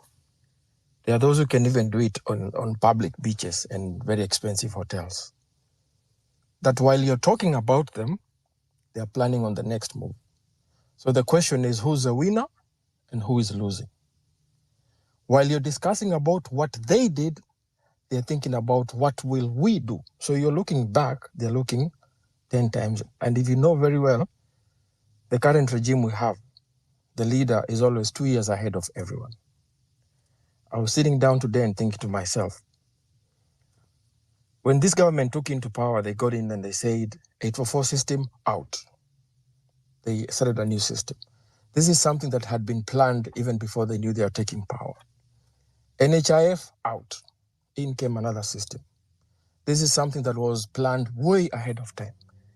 We got to know yesterday that the likes of, what do you call it? Adani already have electricity. It was signed last year. Ketraco was signed last year. If it wasn't for Nelson, even JKI was to be signed long time ago. So the question we should be thinking about is, how do we make it to a point that if he's 10 steps ahead of us, we're going to cut it to 3? And it would be wiser for us to think of how do we engage great minds to think alike, even those whom we find are not of our generation and stuff, as long as you're moving towards the right direction. I'm not going to come here and lie to you and tell you that I'm so much elite and I know so many things, and I'm going to talk about giving you milk and honey when I don't even have a camel myself. That is living a lie. So, nimekaa hapa nimesikiza. I've been here for almost 2.5 hours. And Farah is very right. We didn't speak about Adani. Guess what? This Shivsha, whatever thing, is being signed on Tuesday. And if you've read about that article very well, it's a scheme to collect money. They're just collecting money. You're not getting any service yet. All the NHIF workers will be jobless. So it's just, tulikuwa tunaongea juu ya Ruto kwenda America last Friday. And then over the weekend, Rigiji impeachment. And then I think yesterday was 7 years of presidency. And then today, we are talking about something else. These guys are already planning ahead of time. And what's his name? Toria came and said something very, very important that I think we are also ignoring. We have people who are of our interests, but are not of our generation. We cannot push them away. The moment you push these people away, now you'll be fighting two factions. We have one enemy whom we all know, and these other people. I'm not saying we should join them. I'm not saying they should join us, but they cannot come and tell us how painful our pain is. You're either with us or you're not with us. There's no middle line in between. So, as much as we speak to each other, let's have the audacity of listening. This country lacks someone who can listen to them, because everyone comes to talk. Nobody is willing to listen to the other person. Let's have that courtesy, the courtesy of being able to listen to what somebody says and being able to lend an ear before you speak, because some of us are so timid, some of us are so naive, some of us are so eloquent, some people are so elite and learned that even just talking to you at a cafeteria, okay, maybe I'm just wasting my time. How many members of parliament do you think listen to these things? And how many can think of jumping on? How many clergy, like say the church people who have interests of the country, would want to jump on? But already we said, all the church has gone to the bed with the government. So think about it. If you say the church has gone to bed with government, and then it happens that the church decides to say, okay, vote in the government, who loses? We get back in the same rubble. So let's be sincere enough with ourselves. Let's not live a lie. Let's not say we know everything. And let us look at the bigger picture. This is a very good topic. Where are we headed as a nation? I think we should be thinking of my perspective. For example, somebody mentioned about $1 million is it Mashujaa Day? Think of how you can make guys boycott that thing. They can have all the big merry dresses and everything, cakes, whatever, but an empty arena. Who's won? There's strength in numbers. That's how you send a message. You know, I'm personally pissed off with Safaricom because I'm one of the subscribers, but I did not subscribe to Safaricom for my information to be used to better a system that is not going to serve me better. So when I hear that Safaricom is using its digital platform to better this shift and share whatever, I get offended because, first of all, I did not sign for that kind of a deal. You know, those are the things I should be thinking of. Ziles are okay. They say they have 200 people subscribed. How do we stop more Kenyans from being able to get into this system? Because if you don't, guess what? They will still win at the end. That's what I'm saying. While we're here talking about them, they're discussing on how they'll make the next big move. At the end of the day, we'll still hold back and say, how did we lose? Tunawestia KOT airtime, tunawestia Binti time. You should be asleep. My mom gave me a very good joke. She said, the Gen Zs will grow old very young. Why? Because it's been a very stressful generation, in the sense that every day you wake up and something is just burning. Like you wake up and you just get mad, instant. You go to sleep mad, you wake up mad. Even if you want to express yourself, people are just blurry, like no one is in their real senses. So I think we should just think of having spaces like this. Is a very good topic, but the question should be how, not when they or what happened 3 months ago. Because guess what?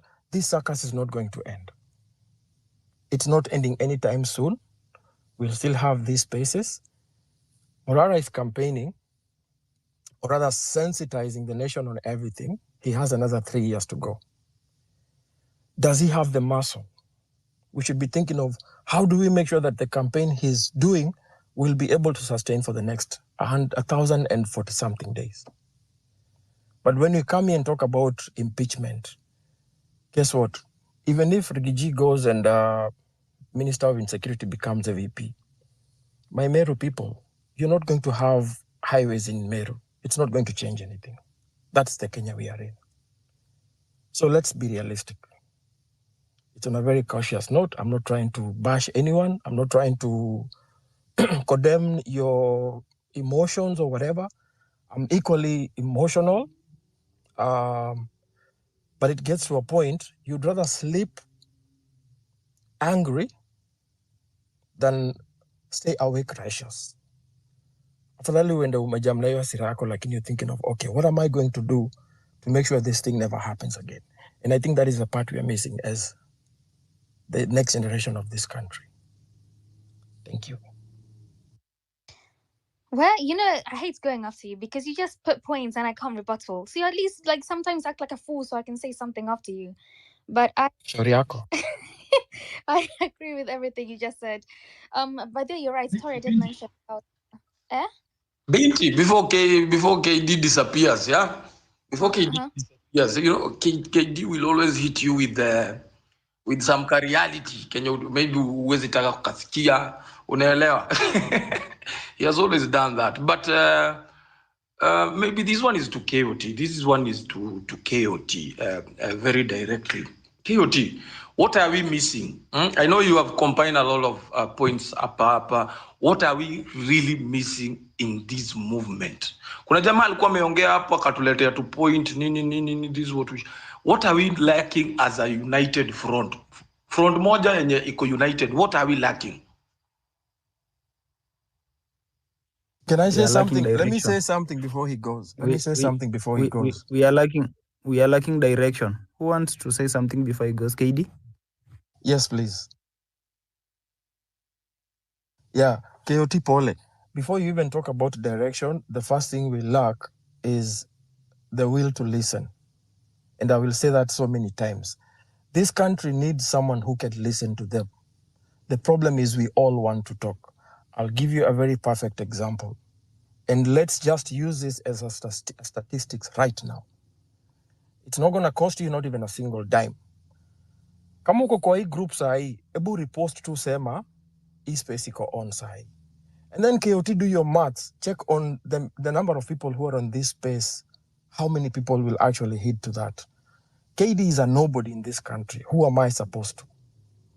And we are here condemning, saying, oh, the what do you call them? The opposition leaders went to Mount Kenya and the people were cheering to them. But guess what? Let's be sincere. If any member of parliament came on this space right now, if we are 1,000, we'll end up being 100,000 because we all follow that whatever. We will all follow that direction. So just remember, when you point someone with one finger, you're pointing yourself with 4 fingers. That will to listen is very, very important. And we are a hypocritic generation because when this space started, we had a lot of humility in us. Everybody was willing to listen to. This space used to have like 60,000 followers, listeners on a night. What happened? ilifika mahali some dwindled out, some felt like some have called them names, some have profiled them, unajua ase ni mahasla too and stuff like that. Some feel it's a waste of time. Some actually think this topic does not concern me in any way and they do their own thing. So number one, there's no will to listen to each other. Everybody believes what I feel is right, and relativism, it's the worst disease in the world right now. I am right, you're wrong. Whatever you tell me doesn't make sense. And then now, even when you talk about having a leader, now when a leader becomes a leader, what happens? A leader decides, mi ndio kusema, you guys cannot tell me nothing, which is what the country is suffering from right now. Why? Because the leader feels, I'm the one you guys should. There's a very good meme that shows a lion telling sheep, I'm going to be your shepherd and I'm going to look after you. And the sheep are like, oh yes. Then they elect the lion. Then what happens? The whole whatever narrative changes. So let's be sincere. Let's look at it from the perspective of you have a role to play. And the first role to play is Ukinge's face. It's very simple. Just retweet. It doesn't cost you, and you don't even have to write anything. You know, you may think it doesn't make sense, but the moment you get to 1,000 people, you're sending that message of yours moja to like 1, 2, 3, 10,000 people. But if you don't have that courtesy of saying, this is a guy who sacrifices time, money, gadget, power, and resources, and you just come in here and then the first thing you do is, Binti, I want the microphone. And then all that comes from your mouth is, Rigiji alifanya, alienda, alikula, alikunywa, wali hizo nguo. Mi sahi ukiniuliza nafaniko naambiaje, Rasa amesema. Kuna hiyo story ya Madaraka Day, whatever that holiday is. Just think of, okay, how do we make it not successful? We had a time when Uhuru was president, one of the whatevers. I used to work on media, so I know what I'm talking about. One whatever was called off because people didn't show up. The numbers are low. Politicians feed on masses. That is the trick. They will not go to a place that they don't have that number. And if there's any way to make someone listen to you, you just ignore them. I say that when you go to them, you went to parliament, they took off. We said occupied churches, they ran away. When we left churches, they went back. You know, so play their game. It's just as simple as that. Boycott. Thanks, Kioti. Endelea. Okay, so personally, I was responding to Rast G. Nalisema, what do we lack as a movement? And yeah, currently, we're lacking something called direction. Honestly, morning, kesho, kuna mtu atafanya kitu ingine, mwingine anafanya whatever they want to do. Mimi kesho nitaamka nianze kutweet venye nataka, mwingine atatweet on the side venye nataka. Yani unachagua tu kitu nataka kufanya. Yeah? So direction ndio kitu tumekosa sana as a movement. Yeah, we are lacking that as a movement. Na pia venye KD amesema, if we have a leader, that leader at times probably atakuwa na dictate some things like they feel like, yeah, ni mimi ndio niko, so what? Bila mimi, like you guys are not there. And of course, from the people I've been interacting with, yeah, I've been honestly. But tumekuwa na interact now from one point to another. I've been feeling that like I'm the lead of probably this group hapa penye tuko, and so my word is final. Yeah, somebody pia anza kuambia now that I'm a leader here, so whenever I want to enter this place, probably stand up.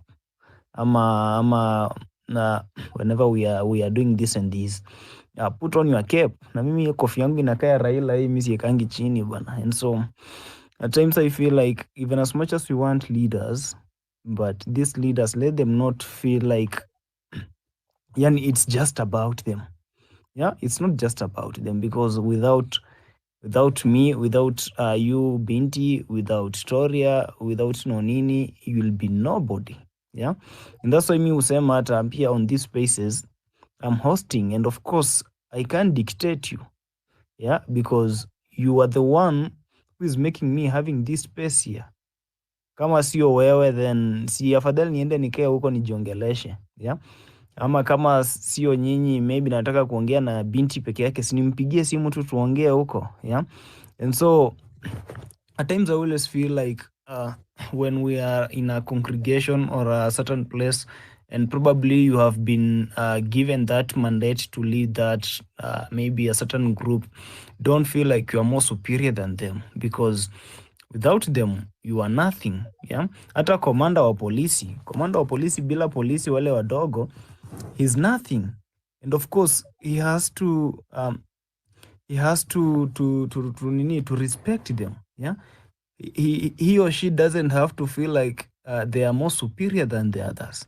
And so mi nasema we are lacking direction, but if we'll maybe have people to lead us, let those people lead, knowing that without whatever happened on 25th June and the consecutive days, without those happenings, they wouldn't be there. And so let us respect each and every person. Let us value them. Let us not feel like a certain person, maybe you are more superior than the other guy. Hiyo ndio kitu pia unapata. Even this movement imeanza kurudi chini because we had some people, probably they felt like it's just about them. Yeah, without them probably mimi siwezi fanya anything. Maybe wewe hapo Rasji, you won't do anything. Maybe Nonini hapo, you won't do anything without them. And so you find out that hiyo kiburi, yeah, hiyo kiburi ndio imekuwa inafanya we are losing it. Yeah, and so me honestly, hata mimi mkiona when I'm going somewhere, I'm going there because nimejitolea on my own. I want to do whatever I promised you guys that I'll be doing. Yeah, mkiona nimekuja kuhost these spaces immediately after being on the space ya Citizen, it's because I promised you guys that we are going to have Sauti ya Mwananchi probably every day. Yeah, and so something of the sort should not be hindering me to give you a platform. Yeah, and so mimi I feel like direction is what we lack, and leaders. But of course, from the few people I've interacted with them, I feel like at times they feel they're more superior than others, and something of the sort inafaa tuitoe kabisa. I'll be traveling all the way from Nairobi to Rift Valley tomorrow, yeah, with Morara and the team wenye wamejitolea tuende. We're going to inject there with civic education. And so hata hivyo, I've never done this. Lakini bana, kama hata uko na 100 bana, tuma kwa hiyo namba. We'll fuel our cars. You remember guys, the other day we happened to encounter whatever happened on the road, yeah? And we never thought that something of the sort could have happened. And so we found it very difficult even to maneuver ourselves. Yeah, I had to not jet back. I mean, I had to come back to Nairobi, yeah, via other means of transport. And so bana, mimi siombangi, lakini kama uko na 200 bana, eka kwa hiyo namba iko hapo juu. Hiyo pesa yako itaenda kufanya kazi mzuri sana kesho. Iteka fuel, itafanya whatever itafanya. And of course, we'll be doing this. And I promise you guys, hata kama nitakuwa huko nje nitawekea Sauti ya Mwananchi. Hata kama itakuwa saa ngapi, I'll be giving you that platform venye nilikuwa nisha promise. And so don't worry about that. So hiyo namba iko hapo, inakuanga yangu. Useme Keotia ameanza kuombaomba, lakini kama uko nayo wewe sukuma hapo bwana. Thank you. Can I interject on that before you drop just a minute, like what KD has said? KOT, as much as we lack direction, I think we should bring our ideas together and have something in common. Like, si leo naamka nasema, mi kama mimi sometimes ningianga Twitter, I'm confused. Sijui ati Ruto ban, sijui nini, hata sijui hiyo ni nini. Fanya nini, sijui hiyo ni nini.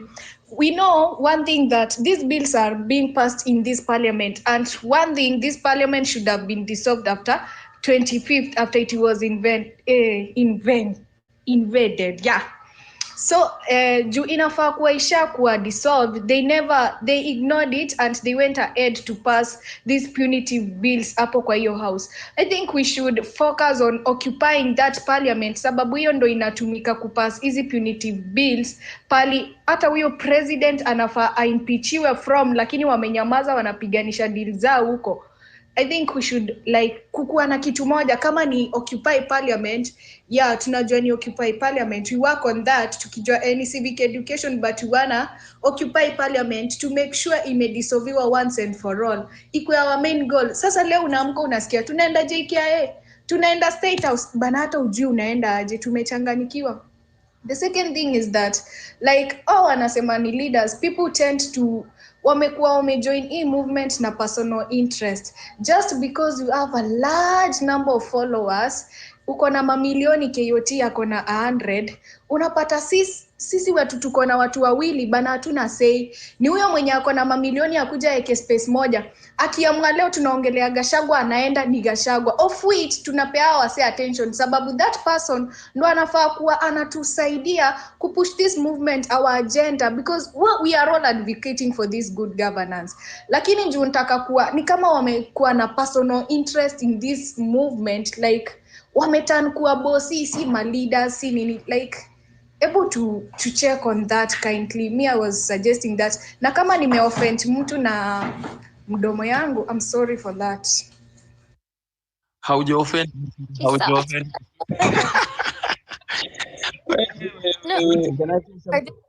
Binti.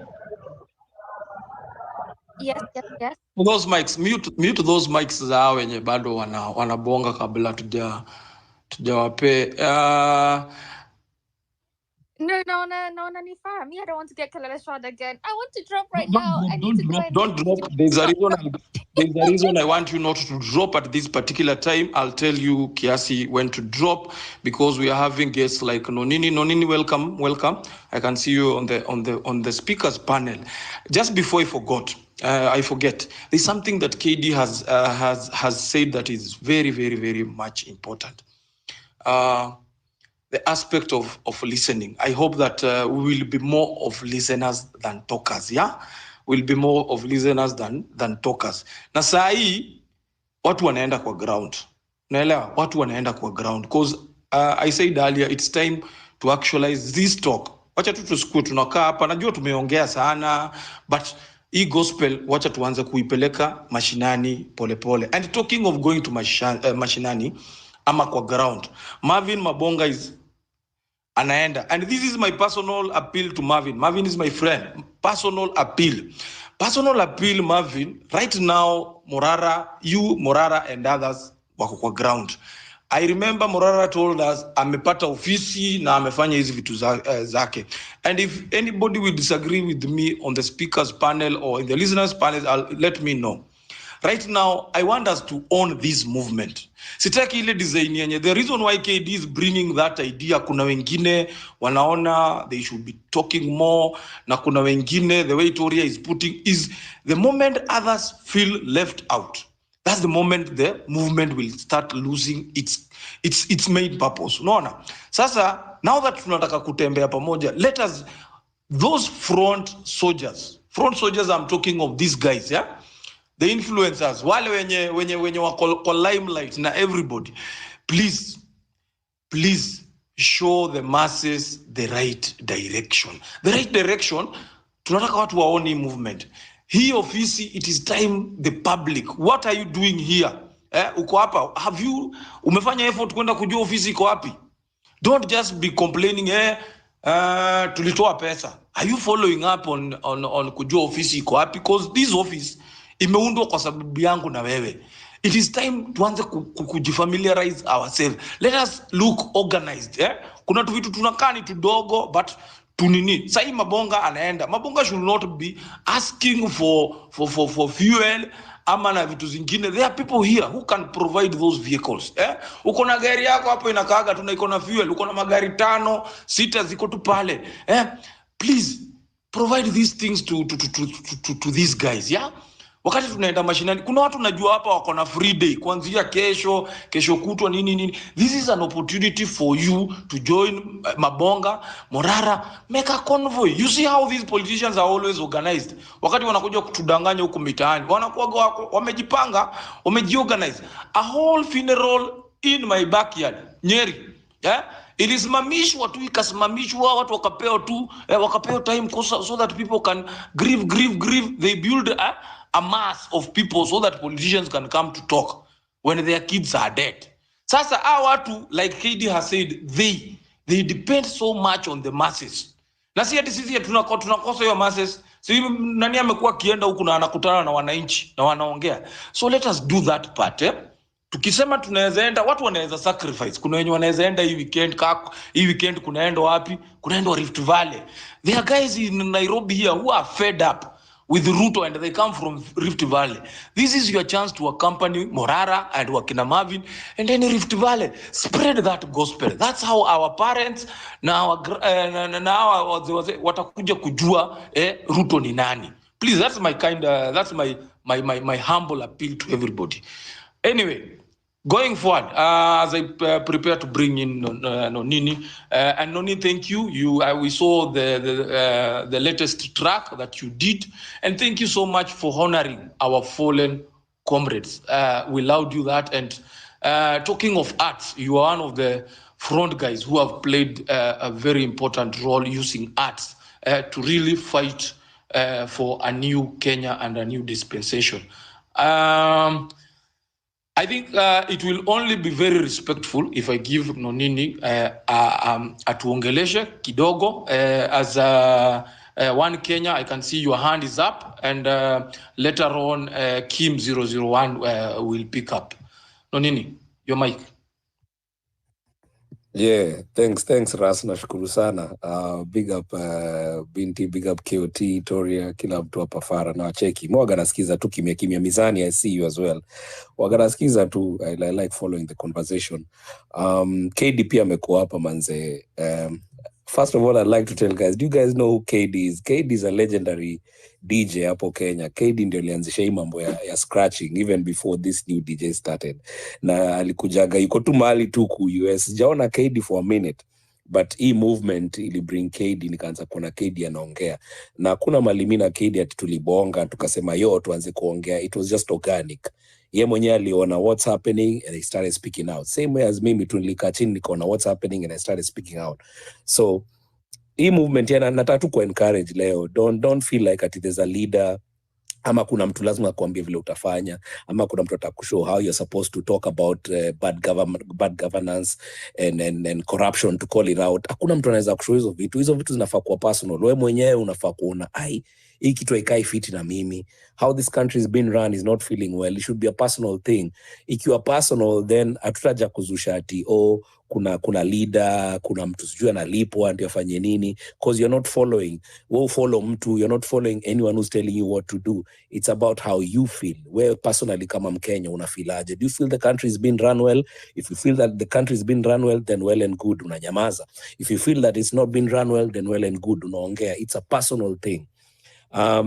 Before niendelee na make point yangu tu real quick, then I drop. Binti namsikiaga sana kutoka UK. Jana nilisikia kuna mtu mwingine UK aliongea. Just wanted to ask, kwa nini watu wa UK mko na kasauti kadogo aje? Atode mwa jana aliongea alikuwa na sauti kama ya Binti kabisa. So big up also you guys out there. Yeah? I know exactly who you're talking about. Her name was Yeah, sounded like you totally. Nini anataka kuitwa kababa?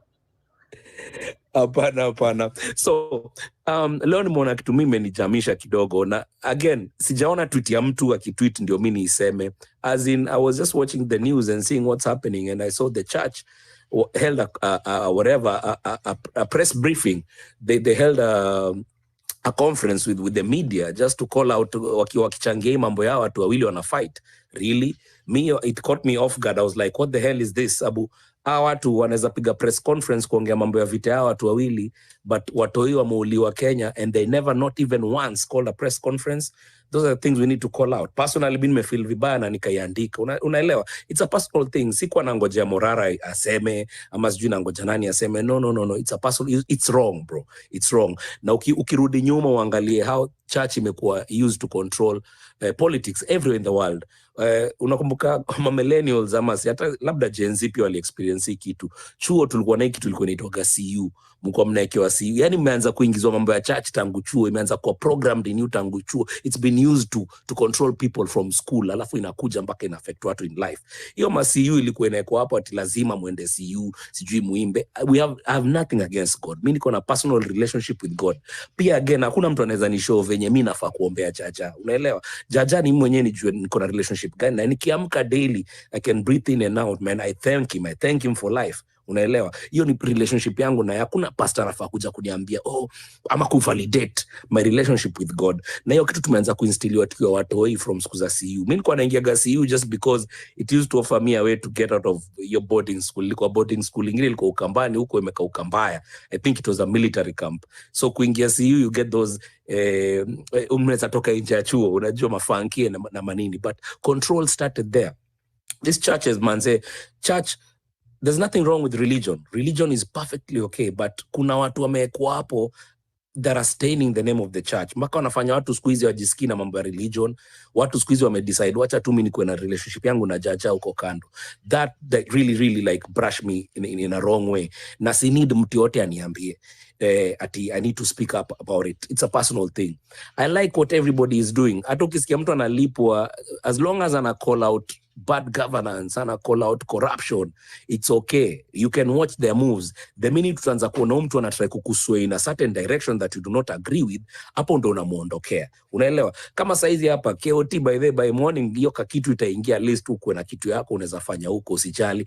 Hiyo pia unajua tukikutumia kitu hapo watu wanaweza sema uko funded. Unaelewa? Haina shida, bora you are doing the right thing. Unaget? So stop worrying about other people. What is the movement to you? What is the movement doing to you? How do you feel about it? If the other person you feel like is doing good, na hata kama anaitisha doa ama amefandiwa sijui na nani, as long as they are doing the right thing according to your principles and what you are fighting for, it is okay. Unaelewa? So utakuwa confused every day ukiamka uingie kwa spaces ama uingie X uangalie, you will not be confused because you're not looking at anyone's tweets, you're just looking at what's happening in the country, and if it doesn't sit right with you, that's where you speak out. Asanteni sana for my little moments. Nimeshukuru sana. Endelee na conversation. I just wanted to encourage you guys. Movement iko strong. You can be a Morara by yourself. Morara anafanya mambo yake. Collins pia nasikia yuko huko anafanya mambo yake kwa machurch, manzea na sensitize, ana inject. Hii spirit ya kuinject, hakuna mtu anafaa kuambia. Wewe mwenyewe tu unaifanya. You are a Morara, you are a Collins, you are the movement. Very true, my brother. Very true. Binti, as I digest what Nonini has said, unaweza... Before you digest, can you just go? Yes. Thank you very much. Thank you for your injection. We appreciate you always turning up. Thank you for being a comrade in this journey and for giving us our anthem, second anthem, but our anthem of I'm Offended. KD, I know you want to just go straight after that. So KD and Delaya. So Binti, KD, just a minute. I want to request you guys to give me only 3 minutes. Yeah. There is this guy called William Ruto. He has been on CNN. Yeah. And I just want you guys to give me just 3 minutes. Musikize kidogo tu. Just 3 minutes. Everybody watched what happened in your country not so long ago. You are under a crippling debt, and you were trying to figure out how to repay the IMF debt and others, and you wanted to impose taxes which are very few and scarce, actually, in Kenya. And it backfired. People came out onto the streets. You tried to restore order. There were many people in those protests who were killed. And then you had to walk it all back. So firstly, did you do the wrong thing by sending the troops out against people who were protesting that they couldn't afford these taxes? For your information, Kenya is a robustly democratic country, and protests are part of our democracy. The freedom of people to associate and to choose what to do. And that is perfectly in order. And restoring law and order is also the responsibility of law enforcement agencies. What was in Nairobi, apart from the protests, were criminal gangs that burned down parliament, burned down the Chief Justice office, burned down people's property. Those, like happens everywhere in the world, had to be managed by our security agencies. And any excesses that may have occurred, there is an independent policing authority that investigates and takes those who may have overstepped their mandate into account. So what happened in Kenya is perfectly in order. We are trying to manage a situation. As you have said yourself, we have serious debt issues. We have a world that has serious climate conditions. We swung from a flood into a drought, and we have serious issues, and we're trying to manage and mobilize domestic resources, working with different actors. If it doesn't work, we tried a different way. Kenya is now stable. We are moving into the future in a predictable, orderly manner because we are a democracy. Mr. President, how will you do that? Because clearly you were advised by, I assume, your own economists and international economists that you needed to start raising funds. You needed to get some taxes or however you raise your funds in order to pay down the debt and to, I guess, pay for development. What is your next step on this issue? How will you do what you need to do without, upsetting the people who can't afford it and trying to satisfy your own people? It is always a balance. Most of the situation that you saw, part of it was occasioned by misinformation, fake news, and many other aspects of the protest. More explanation is going into our strategy going into the future. We are working with the international community to find concessional funding long-term at scale to manage our situation, to manage the debt situation. As I talk to you, inflation is down from 9 to 4.3%. Our exchange rate is now stable, and we can be able to do more going forward without pushing too hard on what the people can accommodate. So back to you, criminals. Mumeitwa tena hivyo. Mumeitwa tena criminals huko Marekani pale CNN. So back to you. I think KD, you can now proceed. So you just went ahead of me. I exactly wanted to do whatever you did. So thank you very much. You're always on point. Now, this is my thing. For the last 10, 15 or so minutes, we are having more of a constructive discussion. This is leading us somewhere than talking about people who will not better your lives. KOT, kaunza share your clips high. There's strength in numbers. I'm a big basketball fan. And strength in numbers. We can retweet that thing and tag CNN to make it known that whatever is being shared ni uongo na ni stories za ajaba, because we know what is happening. We know what happened to this country. We know what is happening in the country. 9 to 4, like seriously, hata kama ni kwa mjinga huwezi danganywa hivyo. So mine is just, let's stay on course. Let's not digress. Let's not talk about things that are not going to better us. You realize we have a distraction in every other thing we do coming from this side of the government. So what is the best thing to do? The question we should be having in our mind from today on should be how? How do we approach? How do we change? How do we make our lives better? How do I do A, B, C, and D? Lastly, kuna watu wako 15 to 19 years old sahi, ni wase mkona siblings. Mazishikeni ya watu hii mikono sahi, civic education. In another 3 years, those are the next adults, young adults. They are the vulnerable generation. Now, they are the low-hanging fruits that we need to actually enlighten very well. So, shikeni wase mikono, make sure wako na ID and give them now that civic education that when it comes to that time when we really have to make noise, they will not be left orphans. They will not be lured into kudanganywa. They should not know what corruption tastes like. Because you have a leader who comes to you and tries to give you goodies. They should never taste that. It's your responsibility. And just to piggyback on what Nonini said,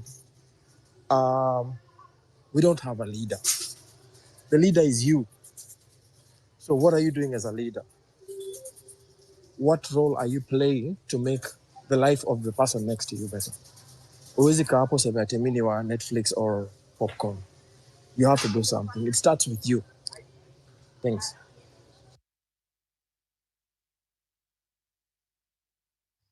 Binti? Okay, Binti is not there. We have to. Poleni, guys. Ras, I was busy typing. I'm trying to retweet that thing, that video. Encourage people to go to the CNN website. Go to the CNN. Kama mtu wako hapa, go enda kwa nini yao, website yao, enda kwa Twitter handle yao, waambie huyo jamaa anaongea hapo, hakuna story nyingine anatuambia. You are from Kenya na hizo ni stories za jaba anatupigia hapo hivyo. He killed people. You have those photos hapo hivyo. There are those photos za maandamano zenye wasi wetu wamepigwa manini, tag CNN, so that you know one thing with this guy, na tumesema hapa time and again, William Ruto, the only thing ako afraid squeeze ako tu, yani yeye anapenda ku create perception. He goes to wazungu, paints an image that everything is all right, kila kitu iko sawa, and that's why unaona he's downplaying everything. Hata unaona anasema hakukuwa, it was not a big deal, it is not like the way you guys saw it. Hii ni kitu tu ilikuwa imehappen out of misinformation na hivi unaona, and that's why unaona sai currently they have to find a narrative yenye watakufa nayo. Hata wakienda huko majuu wakiulizwa wanatafuta narrative yenye watakufa nayo. Unaona sasa anakufa na narrative ya kwamba no, it was just misinformation. The finance bill was okay, but watu ni vile hawakuwa na hiyo information. Right now we are working well. So it tells you the truth that William Ruto si ati amemalizana na finance bill, so he incorporated the people to come and Ras. Yes. Sorry, Ras. Yes. How? Forget about that guy. Let's go how from this point on. He will not stop. We'll expect another one tomorrow. Let's do the house now, please. Aisha. Okay, thank you, our elder. Thank you, our elder, for bringing again sanity and order. Now, Binti, who was our next speaker? And I think we need to drop some of the people so that, because we're having so many requests to kuchini na hawezi accept wengine. So I would kindly request some of you to drop so that we can accommodate others, especially if you've spoken, you allow others to come in. Especially these are now where the diaspora comes in, so many people, and I know they are very much concerned with what is happening in the nation, and they would want to listen and contribute. Kindly, if you've spoken and you feel like you've exhausted your point, you can drop, or some of us can drop you on this other end. So the next speaker, Binti, you had one, or I give someone? Yeah, it was. Yes, it was gonna be either one, Kenya or Kim 001. They have the hands up, guys. That video has made me so mad. Please go to CNN. I'ma go to KOT's whatever he's tweeted, retweet it, and make sure that you tag CNN Africa, CNN Breaking News, CNN whatever, Wild News, whatever it is. Tag all of them. They need to know. Yeah, let me tell you guys something. On this side of the world, that's what happens. This guy lies and he comes here and he tells us such sweet nothings. This is the biggest gaslighter we have in our country. The biggest gaslighter. Kim 001, number 1 Kenya. One of you just go ahead, please. Hello. Hey guys. So Hi. Yeah. So thank you Binti Africa, KOT, na Ras G nimemsikia. Kwanza KD ameguza point yangu yenye nilikuwa nasema. Hakuna kitu mbaya kama ku underestimate politicians. Those people are not stupid. Tunafai kukuwa ahead of them. Like watu wanatuplanianga tu kila mwezi kuna kwa na issue, they are done deal. Alafu unapata issue kama ya ABC. Wase hiyo tunalambishwanga tu sakafu. Kama sahi issue ya ABC inasongeshwa tu.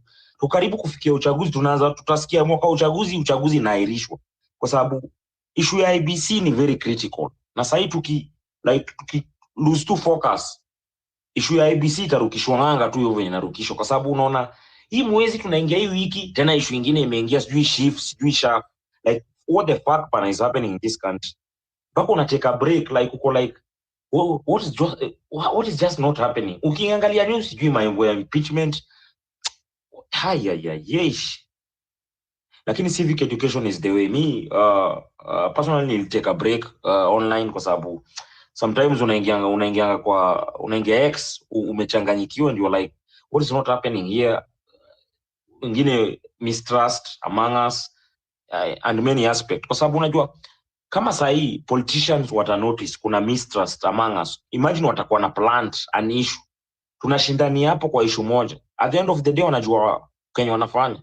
Unapata mwaka imeanza imeisha, inafika mwaka uchaguzi, IEBC jaundwa, hakuna marked boundaries zenye zimefanywa and everything. Unasikia uchaguzi itaahirishwa kwa sababu hakukuwa na planning ya kutosha. That is the thing. Alafu sasa unapata mjinga kama Samson Cherargei hakuna the audacity ya kutuambia hapa ati presidential term limit inafaa kuongezwa. Like, how is he stupid and useless? Like, that man is stupid and useless. Yani kuna other bills Kenyans are suffering, alafu mwingine anafikiria venye how you can increase term limit. Hey, it is a wake up call in Kenya. It is always a wake up call. Like venye Binti Africa amesema, like Ruto is the biggest gaslighter, and every politician, like sahi politicians wenye sahi Kenya ni magaslight. Kwanza mwenye sahi anaimpichiwa acha impichiwa aende nyumbani. You cannot be a tribal bigot and pretending to be the savior. Kama wewe mwenyewe hiyo serikali una feel ni shenanigan, why should mbona haja resign? Mbona hajatuambia ni akina nani walihusika na hao watu 60 wenye walipigwa risasi kwa maandamano and more others wenye wako still not found? If is genuine, hii ndio mambo ya sympathy. Like, I wish the society enye tunaishi wangekataa mambo ya sympathy. Sympathy ndio imetuweka hapa sasa situation yenye tuko. Sympathy ndio iliingiza Ruto kwa power. This sympathy, politics cheap. Oh, wananifinya, oh, wanatumaliza, wapendi watu wetu, oh, hii kabila nini and nini. Hai, what the fuck man. Venye KD ameplace, like amesema Ruto asha plan vitu 2 years more. Like, he's not stupid. Kama saya kwa USA na motion of impeachment ya huyu stupid naibu wake mwenye ako hapo sasa mwenye anataka kutolewa hapo. Like, he's so comfortable about it kwa sababu anajua once he is controlling the legislature. Kenya kwanza tunafai sasa wa Kenya, kila mtu mwenye kwa space anafai kwanza kusahau we do not have a legislature. Hakuna legislature yenye exist in Kenya. There is none. Sasa ni myopic, they just cheer. They are the yes men and the yes women in parliament. Sasa bili ikiingia tu bunge inapitishwa kwa sababu hao ni cheers, hao ni watoto wa nursery, they just sing to the choir. Once their pocket iko fiti, they just sing to the choir. They cannot help anybody. Wamesha stood so low. They are very myopic, wako loud. Topics zenye wana discuss huko they do not make sense. Sasa huwezi kaka hivi chini atu unaenda kuangalia kama motion kwa bunge kwa sababu there is nothing enye iko interesting pale enye na make sense kwa sababu wanaongea vitu myopic, stupid things, wanapitisha vitu hata zi make sense. Yani sahi Kenya tuko at a state haujui kama tuna progress ama tunarudi nyuma. But one thing, hey, hakuna kitu mbaya kama society yenye iko arrogant ya kusema politician ni mjinga. They are not stupid. Sahi wanatugeuza. Ni hii wiki Adani deal, hii wiki ingine Chief, hiyo wiki ingine another thing, hiyo wiki ingine another thing. Mwaka inaanza inaisha, scandals in scandals out. Issue ya IBC ni kusongeshwa tu, inasongeshwa. Ikishakaribia tu uchaguzi tunaambiwa uchaguzi imepostponediwa due hakuwa na planning, hakuwa na funds. That's where we have reached. Hapo ndo sasa tunaelekea tukiangalia mchezo Ruto venye inaelekea. We are tuko pabaya. Kitu yenye iko ni chukuanga jukumu. Ukiwa uko kwa ground ambia wase ubaya kuchoose bad leadership na sympathy. Anaumizwa, anafinyiliwa. Kwa nini kama anafinyiliwa mbona asiresign for that position? Angoje siku ya uchaguzi ya seek fresh mandate kama anaona serikali ni mbaya sana. Why? Lakini sasa watu wameshaanza sympathy and stupid things. Anafinyiliwa, anafanywa nini? Why? It doesn't concern us. Kwanza sasa tungewaacha politician wapigane wenyewe kwa wenyewe. Let us wacha si tuko spectators kwa sababu pia hao wanatufanya huko kwa ground. Like kama sasa tribal card ikiletwa, si ndio wenyewe kwa huko kwa ground tutapigana. Sasa ni saa ku watch politicians wakipigana wenyewe kwa wenyewe. Fair enough. Wacha pia si tupate cinema entertainment. Atusiwapatie time ya kuallow ati ni sympathy sijui ati atatolewa nini. It doesn't help us. So KOT manze, big up kwa Kenya mnafanya na Morara.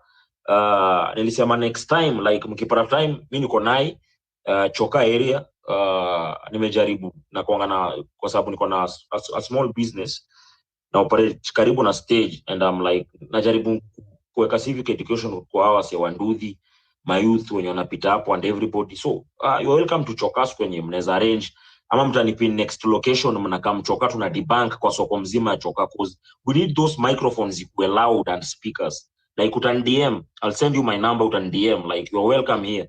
Like tuingie soko to debunk hii soko mzima kwa sababu we cannot be having our people going to election kuvote out of sympathy, because hii sympathy ndo inatufanya tunapata these are the results.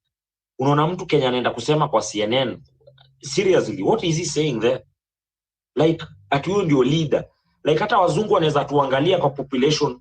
Unajua sahi in Kenya and Africa as generally wamefanya democracy na kwa illusion. Like democracy kwanza in Kenya is an illusion. Democracy is an illusion.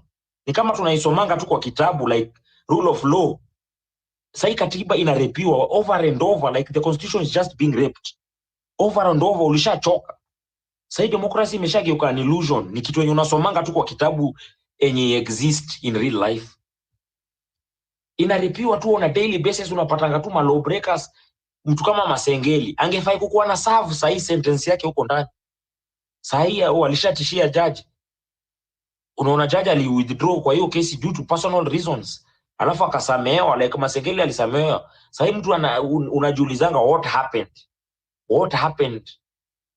Ikafika kwa hiyo judgment. Alafu Chief Justice mwenye ako kwa hii Kenya, oh my god. Huyo mumama, she's a waste. She's a total waste. Like seriously, anafanyanga nini? Anafanyanga watu wawawe, she's not talking. The constitution is just being raped, she's not talking. She's just there. I hate that. Mimi nachukia Chief Justice mwenye ako Kenya. She's useless. Like kwa hii course tangu ianze hakuna Kenya amefanya. There is nothing good enye amechangia to the cause. She's just there. Like yeye ni kama ni choir member, yeye hata ndio choir member. She cheers when the constitution is just being raped. She cannot stand her ground na kusema iko hivi and hivi. Hatufai kutishiwa. Anafai kukuwa mesummon watu kama kina Kindiki wako held accountable. Like how can 61 people be shot dead na bado mwenye alikuwa responsible he's just walking free? What is the work of IPOA? Like institutions zenye saizi iko ni kama zinakuangazia au watu wanalipwa bure. IPOA is a total waste of time.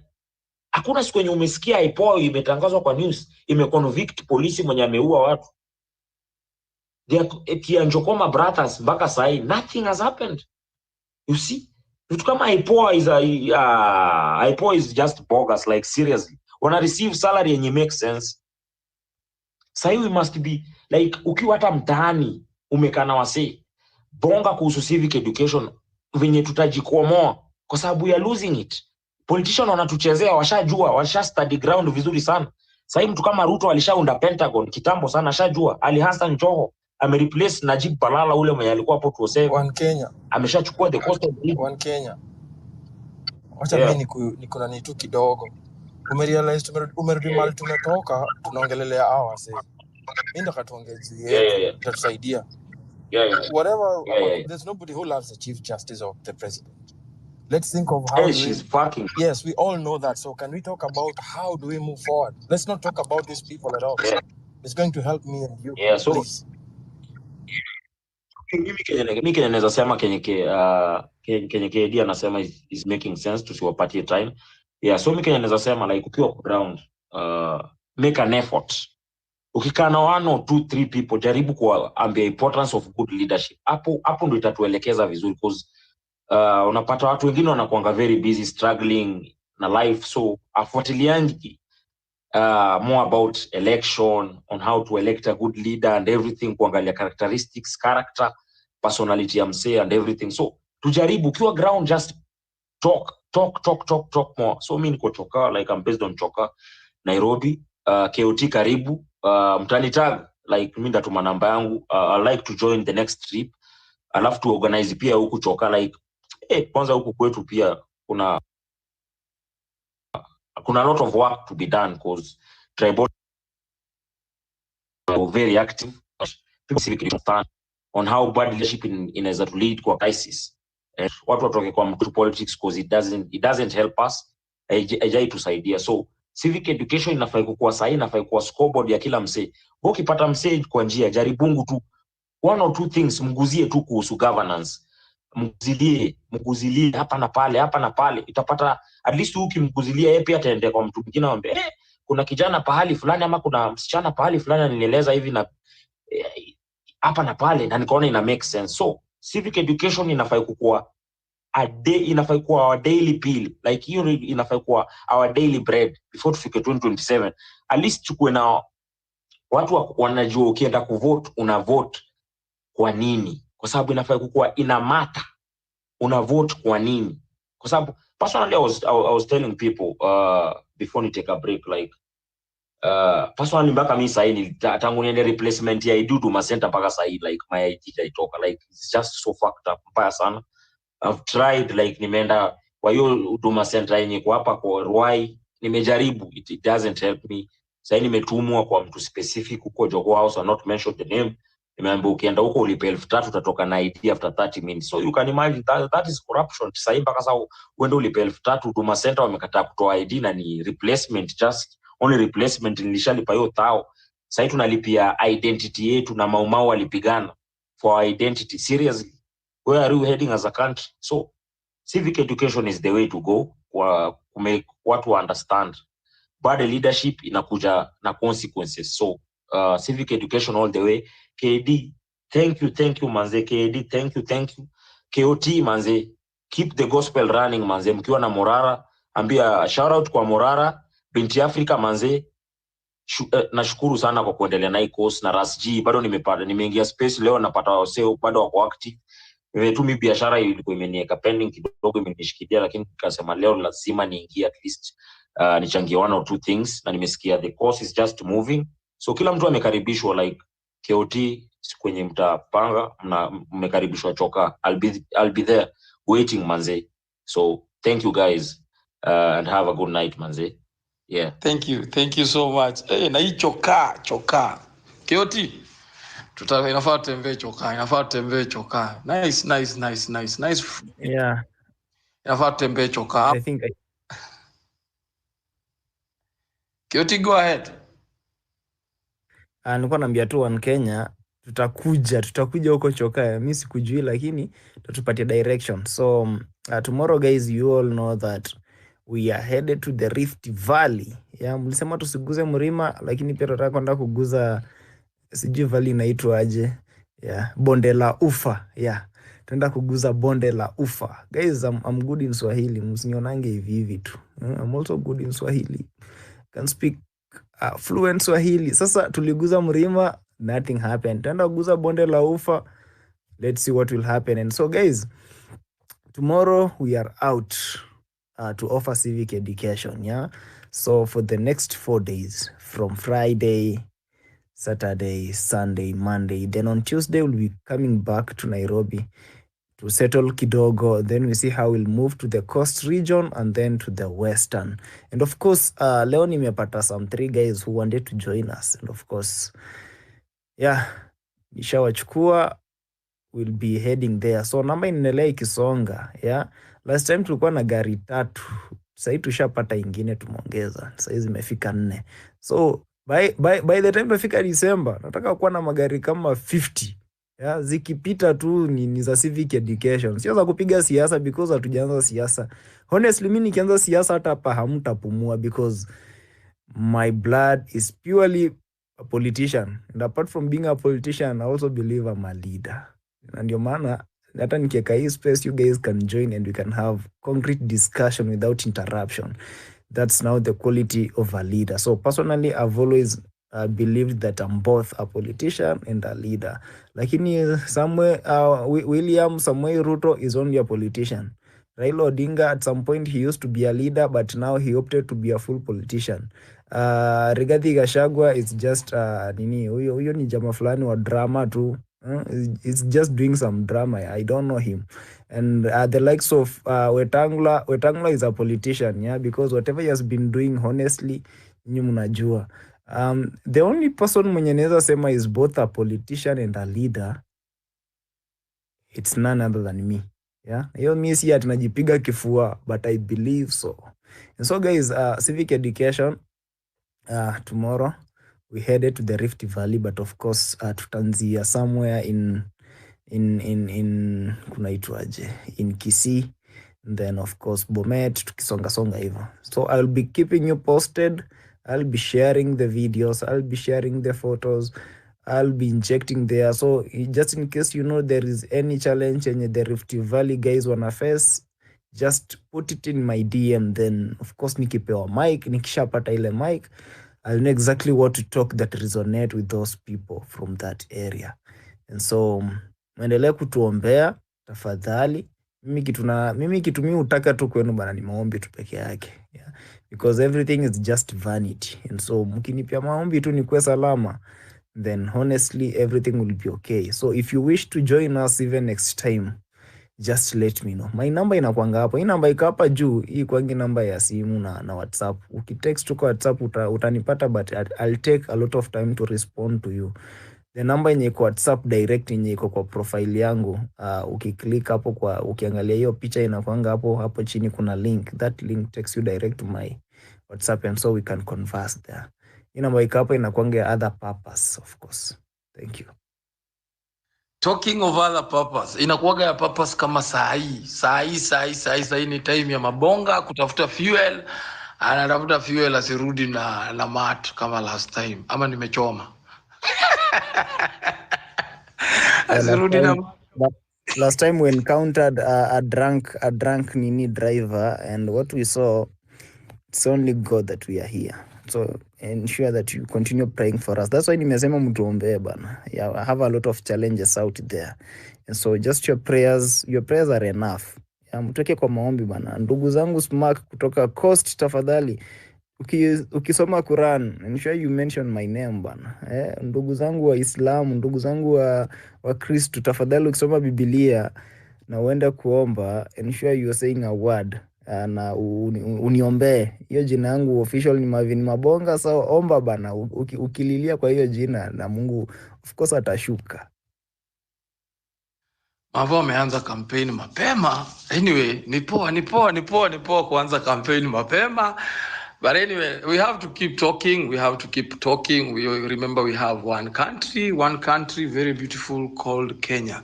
Now, Keoti ameguzia kitu. This is like taking a risk. Yeah, it's the biggest risk. It's the biggest risk fighting for your own country, fighting for the flag. Because sasa hatuna mtu yoyote wa kutupigania. And this one comes with a lot of, like I'm saying, risks. It is my appeal. Wakati KOT, Morara wanakuja kwa ground, remember, we are already threatening an empire that has been existing for so many years. The political empire ni a very organized empire. Ni watu wamekuwa kwa hii game, kwa hii mchezo for a very long time. So in terms of organization, the dirty way, goons huku chini, wanakuwaga wamejipanga. So it takes good Kenyans, mimi na wewe, kuprotect watu kama wakina KOT na wakina Murara. So let the happenings that took place in Embu, where a very one of the most controversial MPs he's called Ruku. Remember, Ruku is one of the individuals who at some point wanted to introduce a bill in parliament to curtail our freedom of expressing ourselves in demos. Huyo jamaa alikuwa ametokea na he really allowed the people of Embu, they dealt with him hapo kwa hapo. So whenever this convoy comes, whenever these guys come, it is ni wewe na mimi tunafaa kuwapea ile security. Let us protect our people. That's the moment you engage with them, because when politicians wanakuja chini, wanakuja kwa ground, wakati Ruto wanakuja huko, the first thing he's surrounded by ana surround you na all arms of security. Sasa sisi hatuna hiyo nini. So it takes Kenyans of goodwill kama wewe na yeye to protect, because this comes with a lot of risks. But we need again not to buy the fear. We need to go outside there, because sisi ndio tunafaa to liberate the country. Moving forward, I can see a couple of hands up. I don't know if it is a reply. So let me start with Sir. Unanisikia? Thank you very much. I don't know if I'm audible enough. Maybe you can confirm to me. Yes, you are 100%.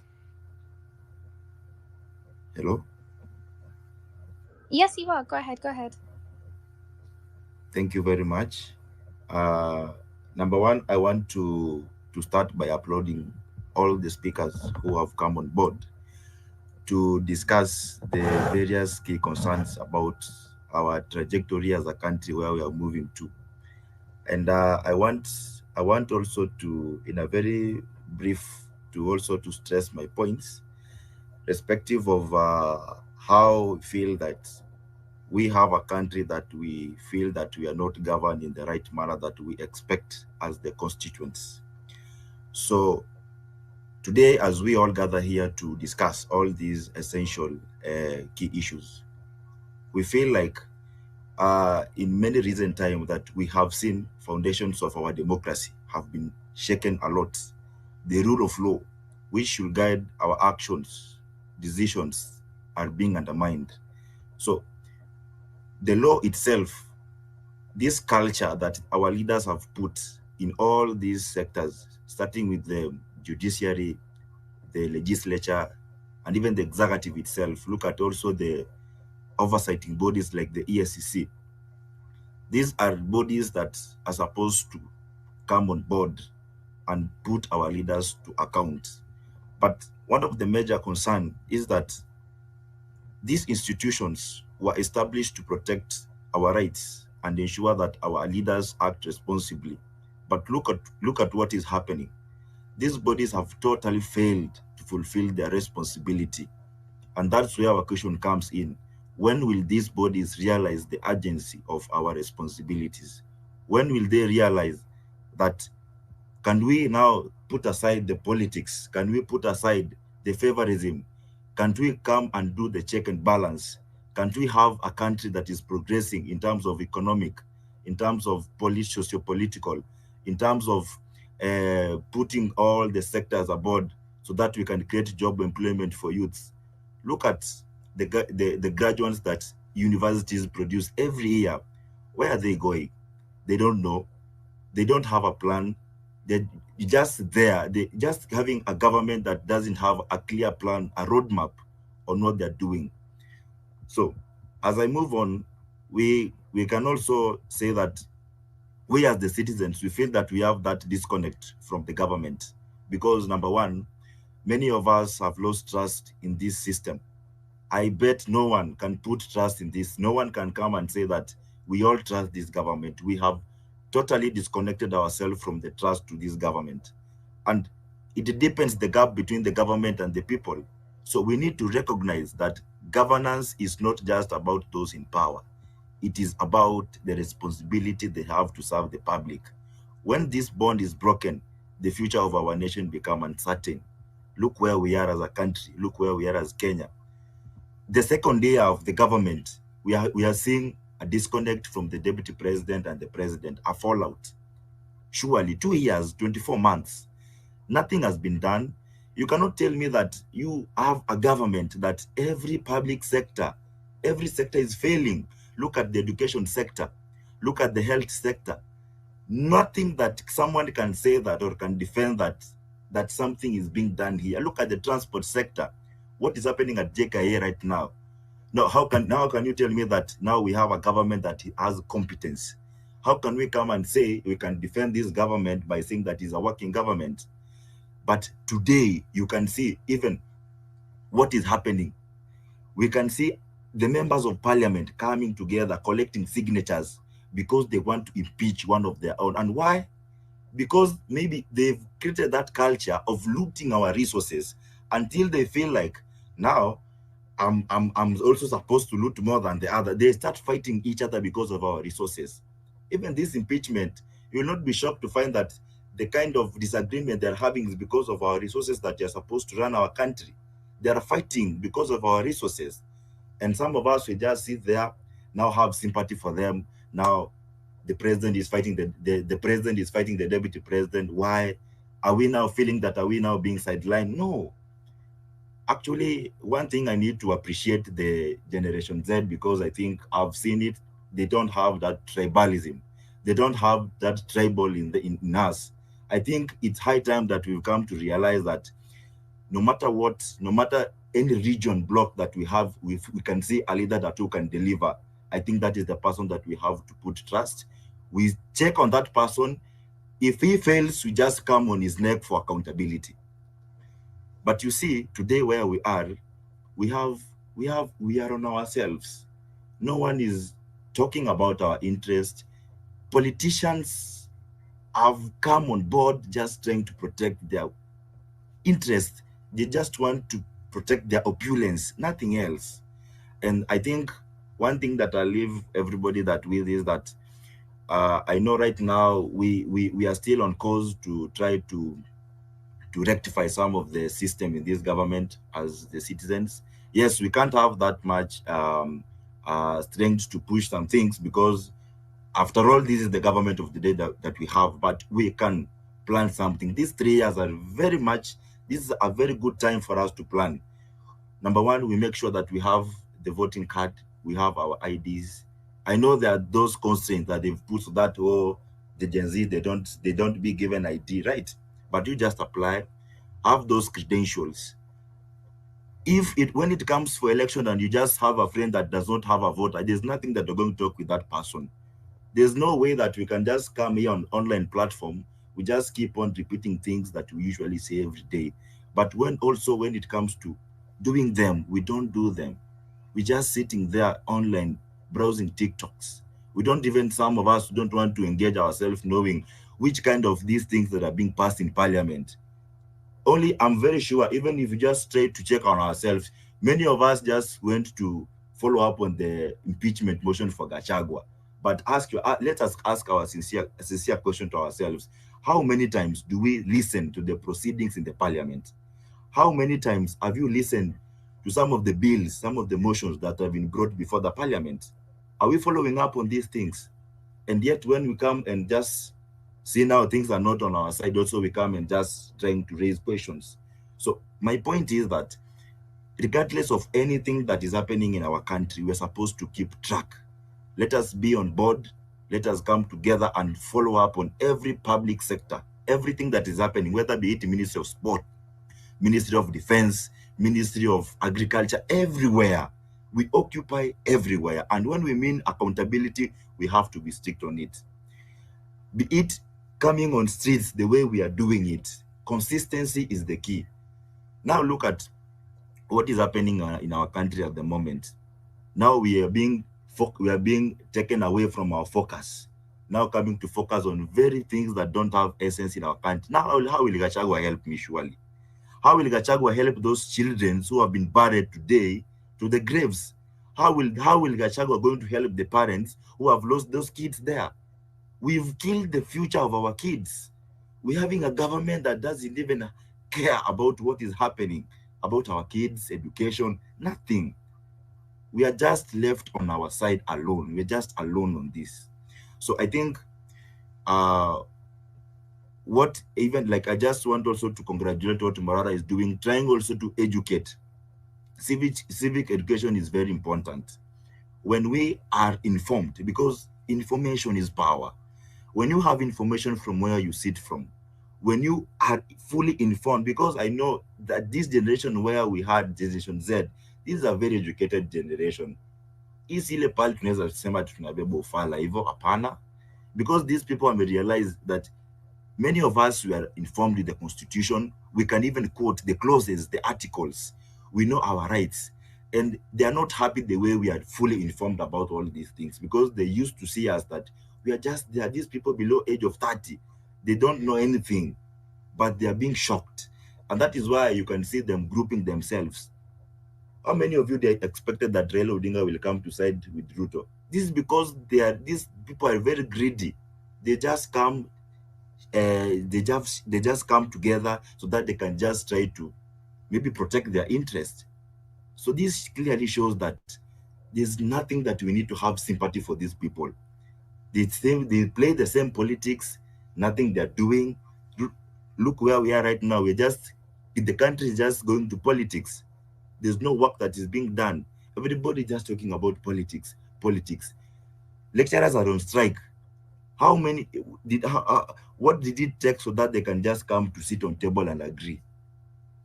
Parents are still paying for the household, for the students, from where they just do the operation from home to school. Their rental houses, they are paying rent. How come that all these 1 month that has gone for strike, no classes going, nothing, just at home doing nothing. And then you just tell me that now we just also sit there with just do nothing. I think we are tired of this government. I think we've seen the worst they can do for us. There's nothing. We have no trust at this government. And in conclusion, I think the path we take as a country depends on our collective action. We must come together as citizens, civil society, and institutions to restore the rule of law and strengthen our governance. Only then can we build a bright future for Kenya. One where justice prevails, accountability is the norm, and every citizen feels empowered to participate in the democratic process. So I think the task is left on our side. Let us join hands together. This is not the time maybe we should be blaming ourselves. Why are they doing this? No. In fact, we shouldn't be caring about these people. In fact, me, I'm very happy to see the way they are fighting. Let them fight, because once their fight will never assist us in anything. It will never bring food on our table. They're just fighting for their children. They're just fighting for their relatives, for their families. Even though we just come and say that our son of the mountain is being politically sidelined, just going on seats because of him. Look at the people who took credit on the Generation Z protest. Look at the people who are being appointed to government, who took credit of our efforts we did, waking up in the morning, not even taking anything, just going to sit so that we can defend our democracy, we can defend the rule of law, we can defend this country, the future of our children, our education. They don't even want us to be educated so that we can come to put them in account. How surely can you consolidate all the funds? How can you categorize students in different bands without having public participation? How can you put something in effect and then you come to seek public participation after something has been implemented? Really? I think we need to have a very lengthy conversation and very healthy. I bet we have the people we have in government are maybe they're having some mental problem. I don't even the things that even our president is speaking abroad and here in Kenya are very different things. Recently, he said that that Ford Foundation was the one that was funding the Generation Z. Today, now they're saying it is the deputy president who was funding the protest. When he was abroad at the US, he was saying, oh, the Ford Foundation is doing a good job in helping our country in terms of economic transformation. Now, like, where are we? What is this guy saying? And then we just put our trust on this guy. I think these are even people who don't know what they're doing. They're just wasting our resources, wasting our time. And this time will never come back. So I think, as I just finish from here, I think we should be very vigilant on ourselves. Let us stand very firm. Let us have that straightforwardness. Let us put our minds together. We have lawyers. We have doctors. We have economists from ourselves. We are learned. We can sit, we can put our minds together, and I'm pretty sure that we can take this country forward. It doesn't mean we don't need Ruto, we don't need Raila Odinga. Who are they? We don't need this big fish. We ourselves, we can be those big fish. We have the minds. We have the brains. We can reason. We can put a proper leadership, a leadership that is working for this country. We need to have managers. We are tired of these politicians. We need to have people who follow the rule of law. We need to have people who adhere to the rule of law. So we will keep on talking all these things. We will keep on talking all these things. Yes? I'm waiting for you to land. I think I've given you enough time, so I'm waiting for your closing statement now. Thank you very much. As I'm closing, let me just close, because I think we'll just keep on talking until tomorrow. As I close, I think my stressing point is that I think we should be conversant with our rule of law, because everything that happens in our country revolves around the rule of law. So if we have people who follow the rule of law, if we have our institutions being grounded on the rule of law, they do their job without being compromised, without being influenced politically, I think we could be in a very better position as a country. Thank you very much, and I appreciate you guys for being there for this time, because we are here to shape up our country, and that is Kenya. And may God bless this country. Thank you very much. Thank you, my brother. Thank you for that long remark. When you raise your hand, it's either a counter or it's a reply. I had seen KD hand is up, but just hold kiasi, just hold that thought. There is Isaac. I want to put it in this order. There is Isaac, there is Daniel, because there are people who have never even spoken here. So I would want to go for these new names that have never gotten a platform to speak. So somebody's mic is on. Don't know whose mic is that. Kindly mute. So I'll start with, I'll go to Isaac. I'll start with Isaac, and then we go to Daniel in that order. So those are the speakers. But before the speakers, KD, in a half a minute, what I think it is a race. Yeah, thanks. Thank you. Mine is just very simple. I think I'll play illegal co-host. I'm not doing this to belittle anyone or to attack anyone. Please, let us talk about how we'll move forward. Let's forget talking about these guys. At some point, we had a very, very good direction.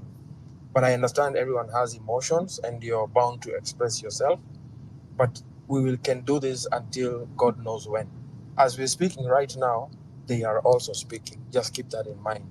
Yesterday, we spoke about Gachagua. Today, we spoke about Kindiki.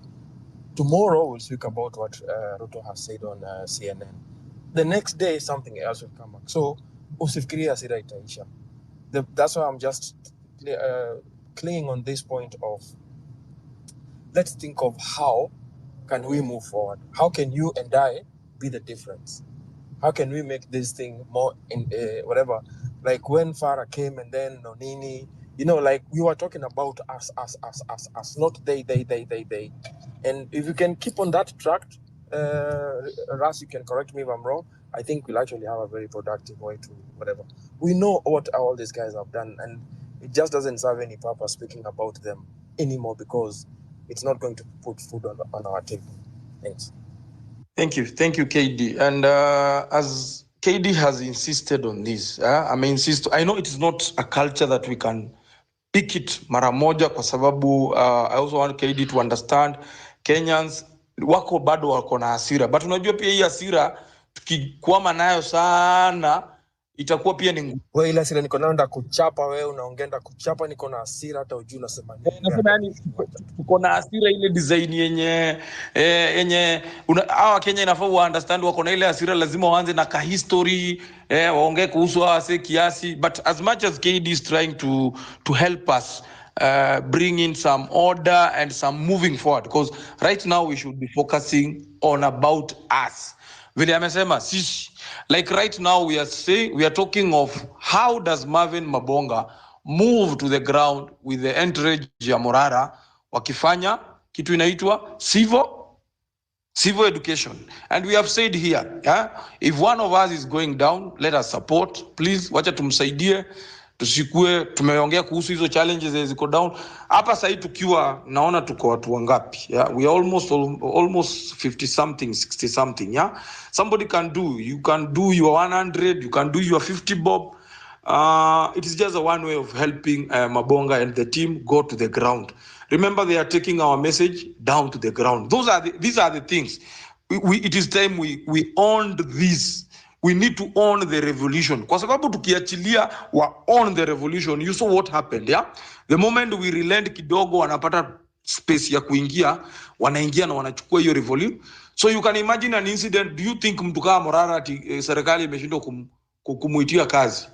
So let us avoid any gap, any opportunity we get in owning our movement, our revolution. Let us do it. If it is contribution and one of us amekuja hapa Mabonga amesema openly, mimi naenda down. Si ati na nini nimewambia, but naweza taka usaidizi ya 1, 2, 3. We are not saying that hii ndio tunatoa pana. Why with your 10 bob, 50? Those are the appeal. Menelewa. So that was on a lighter note. So support our brother. Secondly, KD amesema, and this one is insisting, we should tuache hii sasa kuna ka culture. Najua ni kagumu kukaacha, aka ka culture kuna wase wanakuja pia na history. Mtu anakupigia story, ka history. Lakini ukitafuta huyu jamaa alileta solution gani huko mbele haiko kuwepo. So let us be, now we are going. Like KD amesema, pia wale wanaongea. These politicians, they are not sleeping. As you are strategizing hapa hivi, they are strategizing. And somebody has said they are very good in strategizing the future. They see 2 years. Wakati sisi tunaona hapa sasa hivi Ruto ashajua miaka 2 atafanya nini. And talking of that, there is Ruto was sijui kama bado wako CNN. He has been talking, amesema anasema hizo vitu hakufanya. Uongo yake ya kawaida. Go to that CNN page, when you go to KOT, and this is something that we should be doing pamoja. Wakati tunasema tunaenda kwa page, go to KOT page, kuna CNN live ameweka hapo hivyo Ruto akiongea. Go to the CNN page, ambia watu wa CNN, huyu jamaa is not even speaking on our behalf. Actually he killed people. You have those photos za maandamano watu wamepigwa. Tag them there because he likes lying to the West how good he is so that he can be given those funds zenye wanakuja kutuibia huku. So hiyo ndio information. Those are the information because everything is about perception. If he creates a perception that he's a good man, you get an opportunity to create a perception. He is a murderer, he's a liar. Go and create it in those platforms. Sawa. Now, Declan, what do you want to tell us? Your hand is up. Habari. Nasikika kweli? Oh, wonderful. That's great. Hey, it's been a long day. I've been listening. Nimefika kwa nyumba. You know, I wasn't going to say anything. Alafu nikasikia watu wa diaspora wameitwa, so I thought I'd say something. So hey, welele. Mtanisamee, I'm very tired. So how do we move forward as a country? Naona Mabonga amekuwa akisema hapo kesho anaenda kuinject na Morara. Watu wa diaspora bwana, tuma pesa bwana. Tuma pesa. Watu wa diaspora wako wangapi kwa hii space? Kama wewe ni diaspora kwa hii space, you can send a wave. Unaweza tuma emoji. Na pia tuma pesa bwana, tuma pesa. Send Marvin Mabonga money. There's not much you can do now, just send him money. Nilikuwa na transfer. I'm sorry, I don't want to talk about. I'm actually so upset about that CNN interview. I've not listened to the whole of it, but I heard the part that some of it that was played in the space, and I heard the part specifically about the exchange rates. And I've just transferred the money now so that I can send, and the exchange rate was sky high. So I don't know what this guy was talking about. Anyway, what can we do to kind of change the direction that we're going? I think everybody is doing something. I like the idea of recalling the MPs, as simple as it sounds. You know, somebody talked about IEBC. The issue of IEBC is real. There's no recalling of MPs that will be done if there's no IEBC. So we need to look into the issue of getting IEBC back, however that may be, whether it's legally, whether it's through protests. It's definitely something that needs to be carrying a lot of weight, and we need to find a direction on how we want to get to that point. Because as we, you know, for anything to happen, for the government to do anything, the MPs are the checking balance. The MPs are the checking balance for the higher powers of government to do anything. So that's why the MPs are usually bribed, or they're usually intimidated, or they're usually told utapoteza kazi, or they're usually brought in on the deal if Ruto wants to push for something. So it's very important that we don't forget that we really need to call these guys back, and we need to replace them with ourselves. And we need to make sure that when we go in, we have majority inside the parliament. So every time, whoever is in the seat, wants to do something crazy. Sisi tuko tu hapo, hapana. Hiyo hawezi fanya. Hiyo hatutaki. That's something that we definitely need to think about. Number 2 is definitely being unified. I think Farah and a few other people talked about people wanting to be the person who is always talking, ama yule mwenye anaongea sana. I've been pushing the narrative, and I think I'm going to keep saying it every time nikikuja hapa juu. Kenya doesn't need heroes at this point. We don't need heroes. We just need people to serve the movement. So come, serve the movement, and go home. There's no prize here other than the country that we will achieve once we've gotten to the place where we want to get to. So peleka heroism Bali, is it heroism? There you go. Peleka heroism Bali, we don't need that. We just need people who genuinely want to push this thing and be selfless. So the way you won't be a hero is be selfless. In all the actions that you take, just be selfless. We need to be selfless so that we're able to put ourselves, our best foot forward in the movement. You know, TBD, put yourself in a difficult position, not too much of a difficult position, but if you can put yourself in a difficult position to serve this movement. Because, the funny thing about activism and nationalism and all this stuff to do with the country, sometimes the country that you're fighting for, you don't live to see it. I've been talking to some of the people, interacting with some of the veterans who are activists and nationalists and etc. since the days of 63. And these guys have still been fighting this war. Imagine since then, mpaka sahi. And they still haven't been able to realize the things that they were fighting for. Okay, we saw independence, we saw multi-party, so things have happened. But they still haven't seen the country that they dreamed of. And they're still here fighting the fight. So that's just a small encouragement. Usichoke. Believe me, nikisema usichoke, I'm also tired. But I think at this point, I think fighting for the country for me is like a default setting. Whether I want to do it or not, Nico too, I'm always wanting to be involved in the conversation of how we're going to do that and in the actions of how we're going to do that as well. So try and get yourself to that point. And if you're tired, ring a friend, call them, talk about it. And we're moving in a great direction as well. Nilisema hapa juzi. A long time ago, ukienda pahali uanze kuongelea politics, nobody wanted to listen to what you're saying. Now, if you talk about the direction of the country, you are, that conversation is respected. Watu waongeangi tu hohehahe. Of course, sometimes we're fighting amongst ourselves, but the good thing is everybody is fighting to be a part of the movement. So at least we're fighting to be in the right place. So let's just align ourselves to kiendelea mbele. I had something else I wanted to talk about. I don't remember what it is, honestly. I'm really tired. But mi nakwanga hapa kila siku, so nikikumbuka nitasema tu. Thanks to the hosts.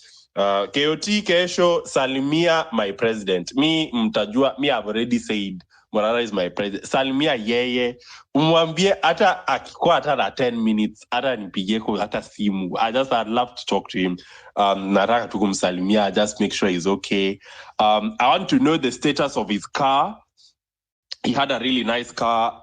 It's a shame that it's been wrecked. I've actually had an accident in Kenya before, and I know how useless the police are, and I know how even more useless the insurance are. So obviously it's an insurance job, but just that process of getting insurance to pay for your car is a nightmare.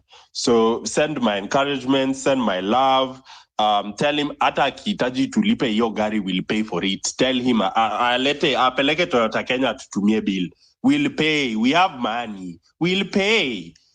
Anyway, that hiyo ni side merch. Good night. Thank you guys. Wait, before we end the Declan.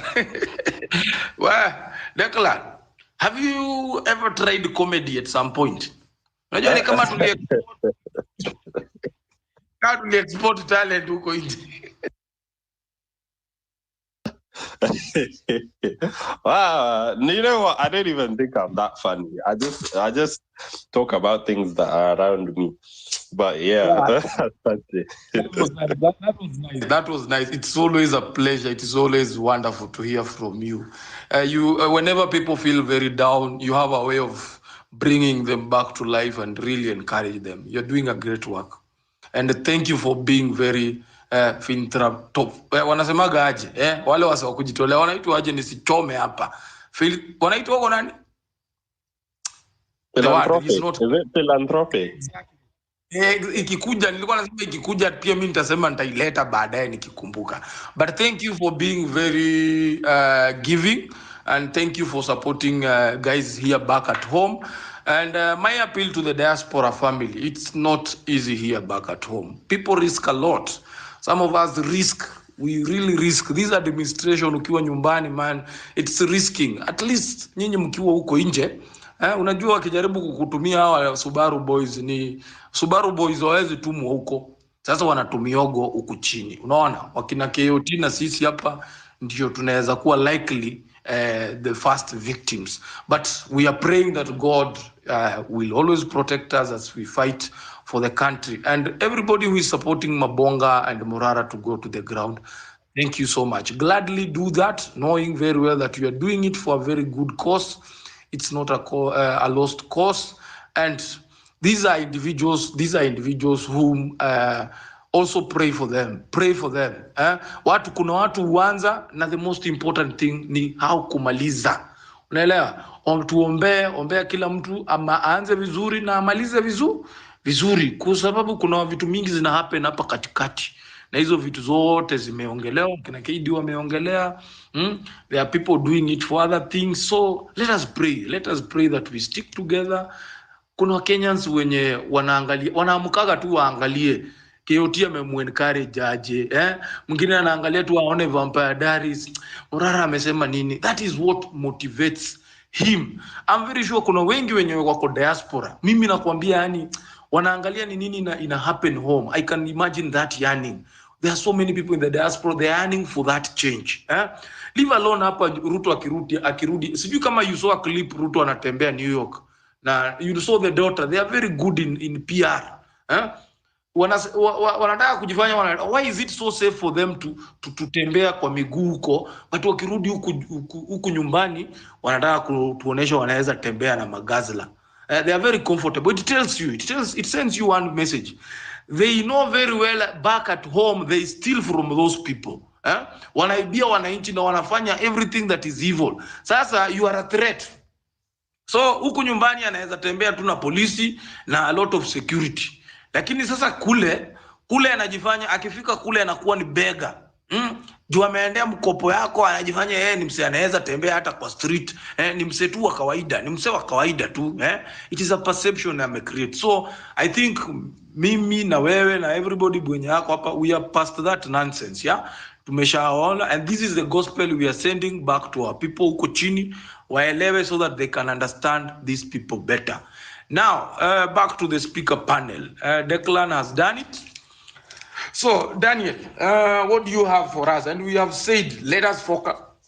Tumesema change conversation, tuna focus na solutions. Yeah? We are shifting the conversation. Let us reduce kidogo kuongea kuhusu hawa watu walifanya history, tuachie naye huko. Acha tuongee sasa tunataka kufanya nini.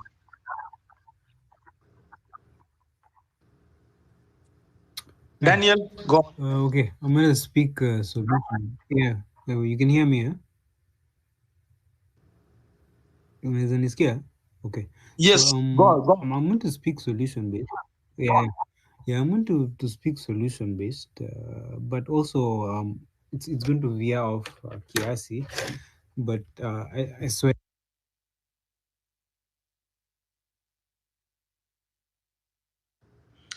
I think we lost him. Daniel, are you okay? Maybe as Daniel rectified the mic. Yeah, you can hear me. You can hear me. Yeah, we can hear you. Just go on. Talk. Yeah, we can hear you. Just talk. Okay. Okay, good. I was saying I'm going to speak solution based, but I might be off just for a minute. to what is happening with Morara. Number one, it's natural, it's expected. Actually, I was expecting it to be worse than this. I expected it to have an initial bubble, then it deflates kiasi, and then you actually settle on the runway vizuri. That was expected. But we also need to understand something solution based. Number one, I highly doubt Ruto is threatened by anything we do. Number two, Ruto is 100% international PR, because that is the only thing that can actually hurt him in actual sense. The population, he has the military, he has the police, he can suppress us. That is known for a fact. But when it comes to the international community, he cannot withstand the pressure of that, because he's almost a servant to them. They're the ones who, like, you remember when we were rioting here and he was killing people. The Times, the New York, is it the New York Times? They had to put a picture of him as man of the year or something. It's because this guy is 100% international PR, and you need to understand that. He is not ruling Kenya for us. He is ruling Kenya for himself, his political class, and the international community, because those are the people who essentially put him where he is. If those people had brought problems, they would have supported somebody else. And everybody who was there during the election knows the Americans wanted this guy. So when immediately he became president, that is why all of them, like, he held the entire US Congress was here in Kenya. Where else, which other president in the history of Kenya has ever hosted the US Congress? Never. So you need to understand two things. All Ruto is doing is legitimizing himself to them, because if he is not legitimate, they would have questions to answer if they have to back a non-legitimate African president. So they needed one that is a bit sanitized so that they can push their agenda to Africa, and Ruto was the perfect candidate. Have you ever seen an African president in the EU parliament talking? Like, have you ever seen that? You need to ask yourself, why was this guy invited to speak in that parliament? This guy is not ruling this country for us, and this guy could not give less of a fuck about us. So we need to understand, if we are the only ones who are fighting for ourselves. Number one, I usually even said during the protest, Ruto is not acting like a president who expects to go for election. He's ruling as a president who already knows he has won the next election. Like, he already knows.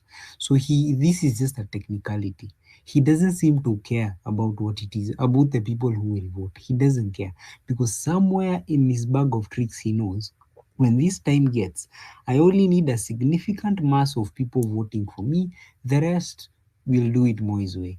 Like, if I was in a group, I was in a space. Is it yesterday?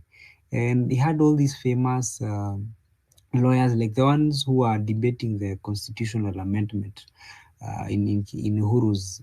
I saw him on TV a lot, and he was saying that everybody knew that once Ruto becomes president, he would not let that seat go without a fight.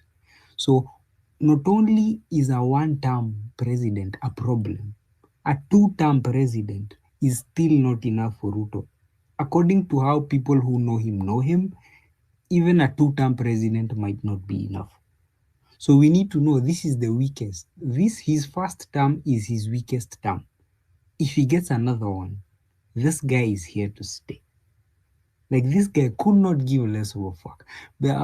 Because to Uhuru, he didn't care. He just wanted to keep himself out of ICC, apate pesa, he rules the country, he leaves. But to Ruto, power is everything. And do you foresee the personality of Ruto at he standing and accepting elections have been lost? Do you seriously think this guy will, the guy who we saw after the protest, that he will come and stand in front of us and be like, the elections have been lost? I concede. Buddha boss, this is war, bana. So we need to know, number one, if you have an ID, I do not care. Make sure you have it. By the time IEBC is getting reconstituted, which I highly doubt it is going to be done this year, it is going to be done when the temperatures are cool, and it is going to be done when they can control it. unless the lawyer people, the legal guys push them to actually reconstitute it. Because if they reconstitute it now, they have, I think, the number was being put at around 12 million new voters who are very, very focused. The ones who didn't vote and the ones who will like get new votes again. You're going to have a collective number of 12 million people that you have to convince why they should vote for you. Otherwise, you have to steal a whole lot of votes for you to win. I'm done.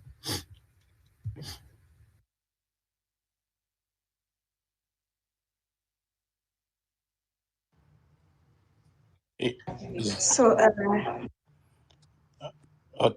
Tori, go ahead. I was just like I was telling the co-host he might have skipped me. okay, thank you so much, Daniel. We really appreciate your contribution. It's really appreciated.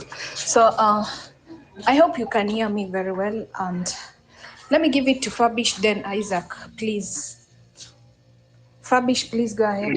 Yeah, asante sana the host KOT Toria Ras G, wala ambao muko katika speakers na wala ambao muko katika listeners na wote ambao tuko hapa katika kuchangia na kuangalia tutapeleka vipi mambo ya taifa letu.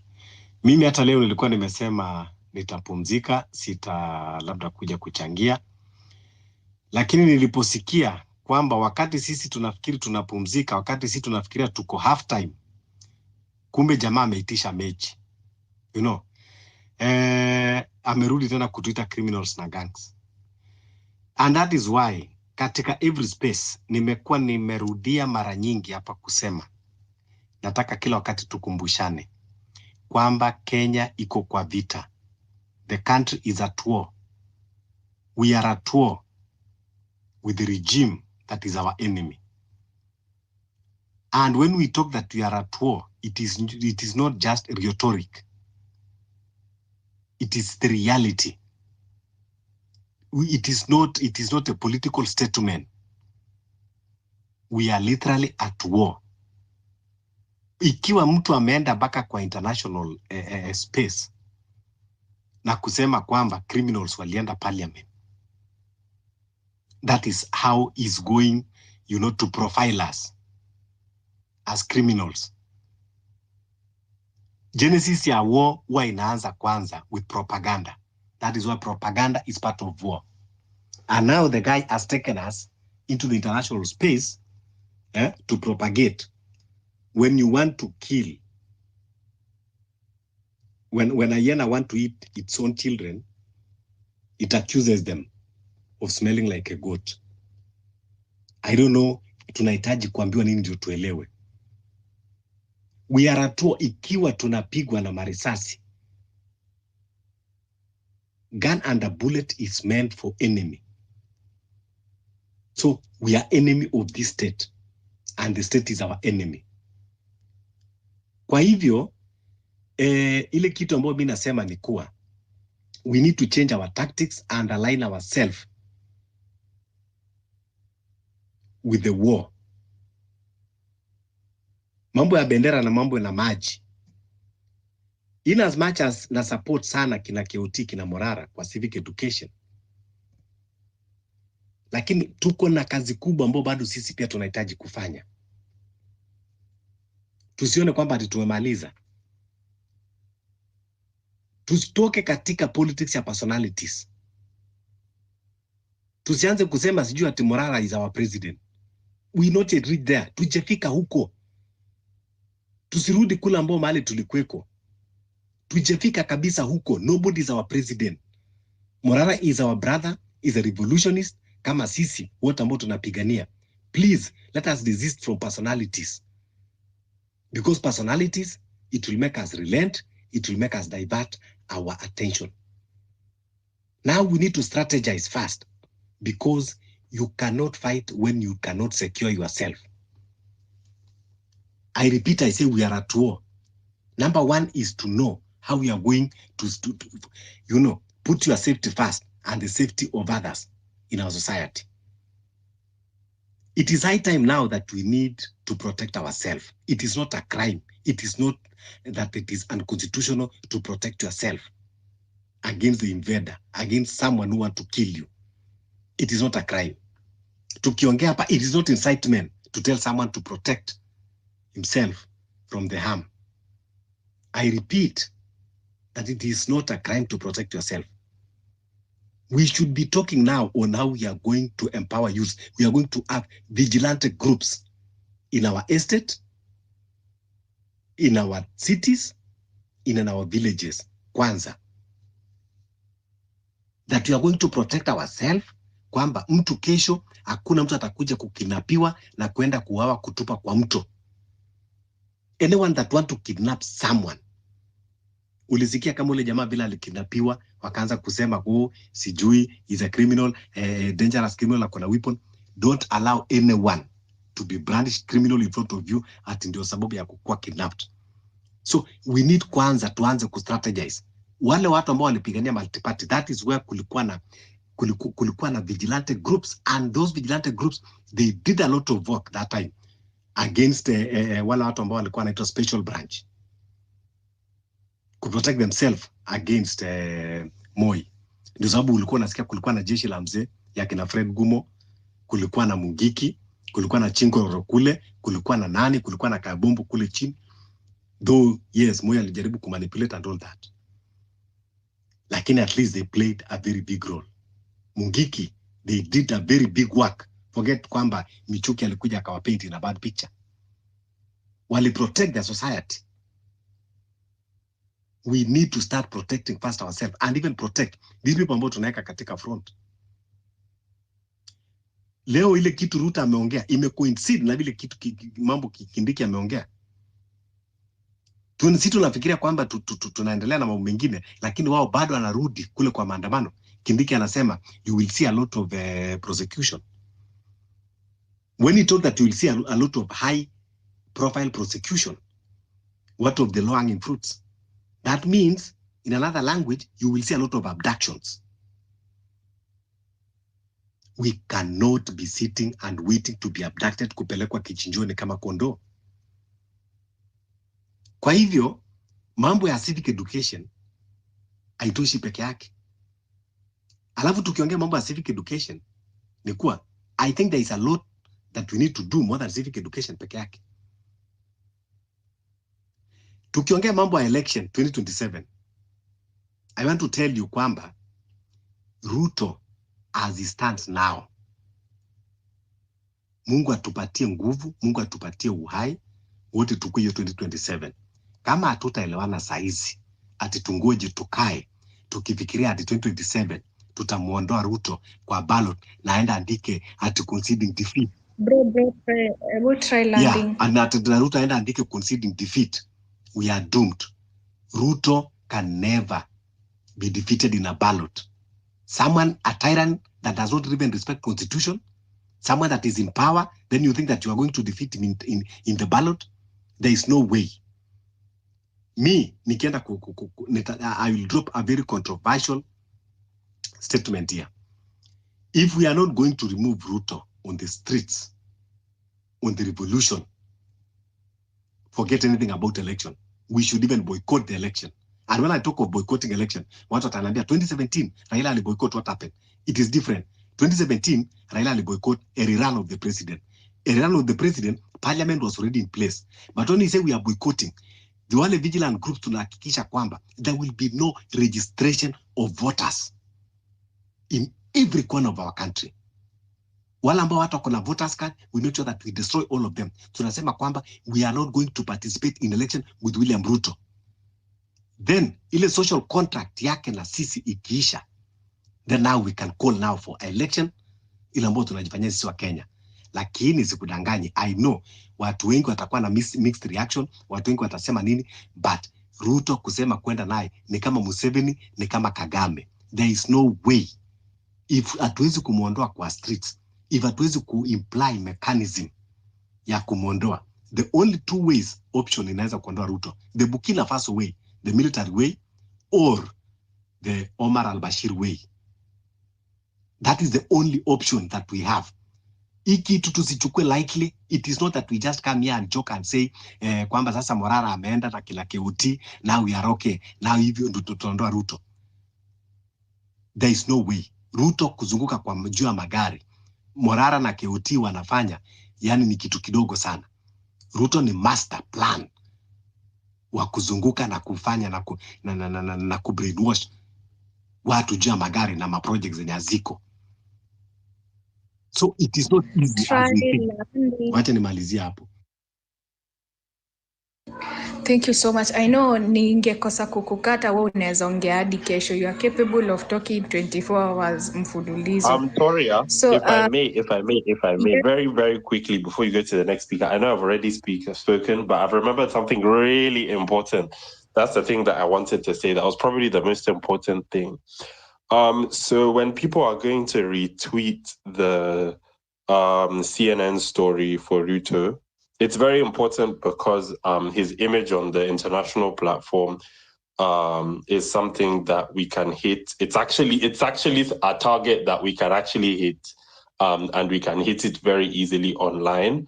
And the important thing I wanted to say is underneath, when you're going for that tweet, don't go and retweet KOT's tweet. Go to the page where the tweet came from. It came from that lady's page. Her name is Christine Amanpo. So if you go to her page, you retweet it from there and you give your comments on her page. Now, CNN is a very highly respected news station. So when something is said like this, people go and the right people go and look, the people who we are targeting to ruin Ruto's image. Underneath the post, there's community notes. Now, community notes is something that's been launched by Twitter that gives credibility to a tweet. So people just don't run away and tweet things and give allegations.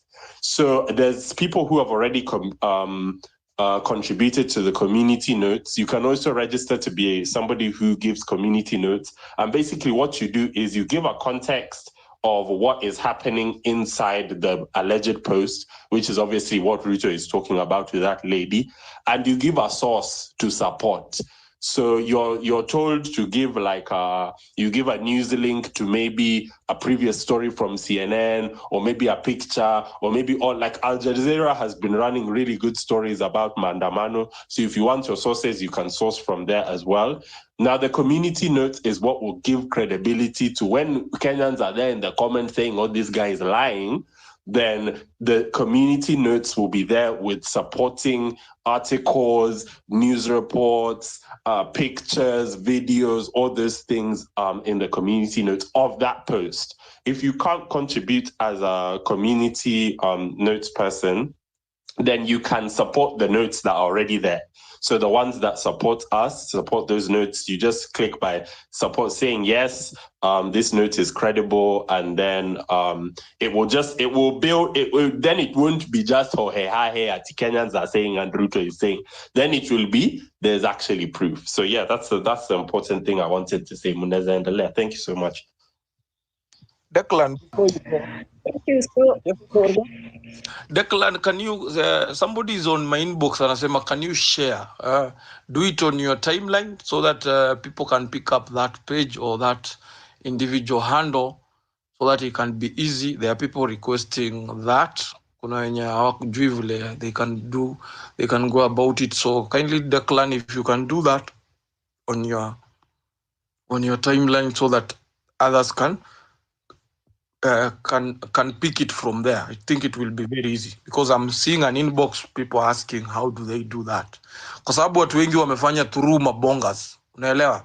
So from your explanation it seems haijafikia wale, unaona? So like Declan has explained, watu waende kwa timeline ya CNN, unaona? So the problem with also social media, utapata kuna fake pages za CNN nini. So always pick the right one. But I was suggesting, if Declan, you can do it on your timeline so that people can pick it up from there. I think it would be easy. Toria. So I've sent her post to the Jumbotron. I don't know if you can see it. So the post, that is the page that you need to attack from there. So that lady is the lady who did the interview. So people follow CNN and people follow the anchors, because the anchors are, or some anchors are known as credible and some anchors are known as propaganda. So this lady has obviously given this story. So she's posted it on her page, and she hasn't said anything malicious. She just said, "This is what happened. This is what Ruto has said. What do you guys think?" So yeah, please give your comments there. Iko pale kwa Jumbotron. You can share from and retweet from and comment from her page. Asante. Thank you so much. You've all heard what you're gonna do. Declan has explained it in details and also put the feature on the Jumbotron. So Isaac, hi. Kwa itifaki ya kikao hiki kufuatilia mfuatano wa wenyeji KOT Toria na wale ambao wameweza kuhudhuria kikao hiki na wasalimu hamjambo.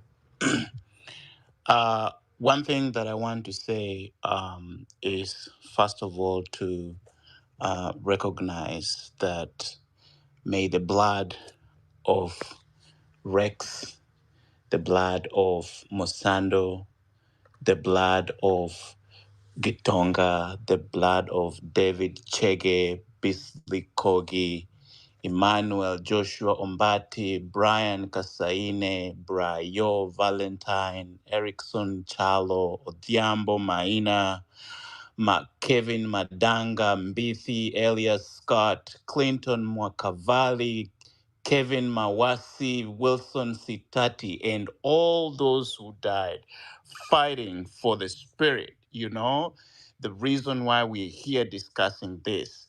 May it haunt these people. May they be confused completely. May they fight each other. May they never know peace. May the money they are trying to stuff abroad, may it disappear completely because they think they've won. The spirit of these people lives on. And I want to say again, it lives on. Number one thing I want to say, and I really like the topic of today, and I was even in the session of KOT with I think it was Citizen Radio and Citizen News online, and I really liked the discussion that was going on. One thing that I want to say is, as much as we are raising our voices right now, this is something that should never stop. Because one of the questions that, and I think it's KOT was asked, is this fight going to dwindle? Because Kenyans are very good at forgetting. Today we are talking about this, and then after 2 years from now, something new will just come up. Maybe people will be taking Bandari and Mombasa, and then our focus will go to Mombasa and we forget that we had a fight to move on. So I would like us to keep these spaces alive, because this is a platform where we voice our anger, where we voice our dissatisfaction and so forth. One of the things that I know, and I totally agree with what Fabish was saying, we should not be distracted, because the moment we start saying, oh, so and so for president, oh my God, we are starting to lose it. We are starting to lose it, because that's not the fight right now. One thing that I want to tell you, in war, actually the art of war, the biggest victory is actually knowing the strategy of the enemy. Once you know the strategy of the enemy, you know how you're going to attack. You know where you're going to start to attack. So it's not just about seeing the enemy. And I want to agree with one of the previous speaker who said, Ruto is very, very smart. This guy is smarter than even Uhuru Kenyatta. This guy is very, very smart, and you cannot outwit him.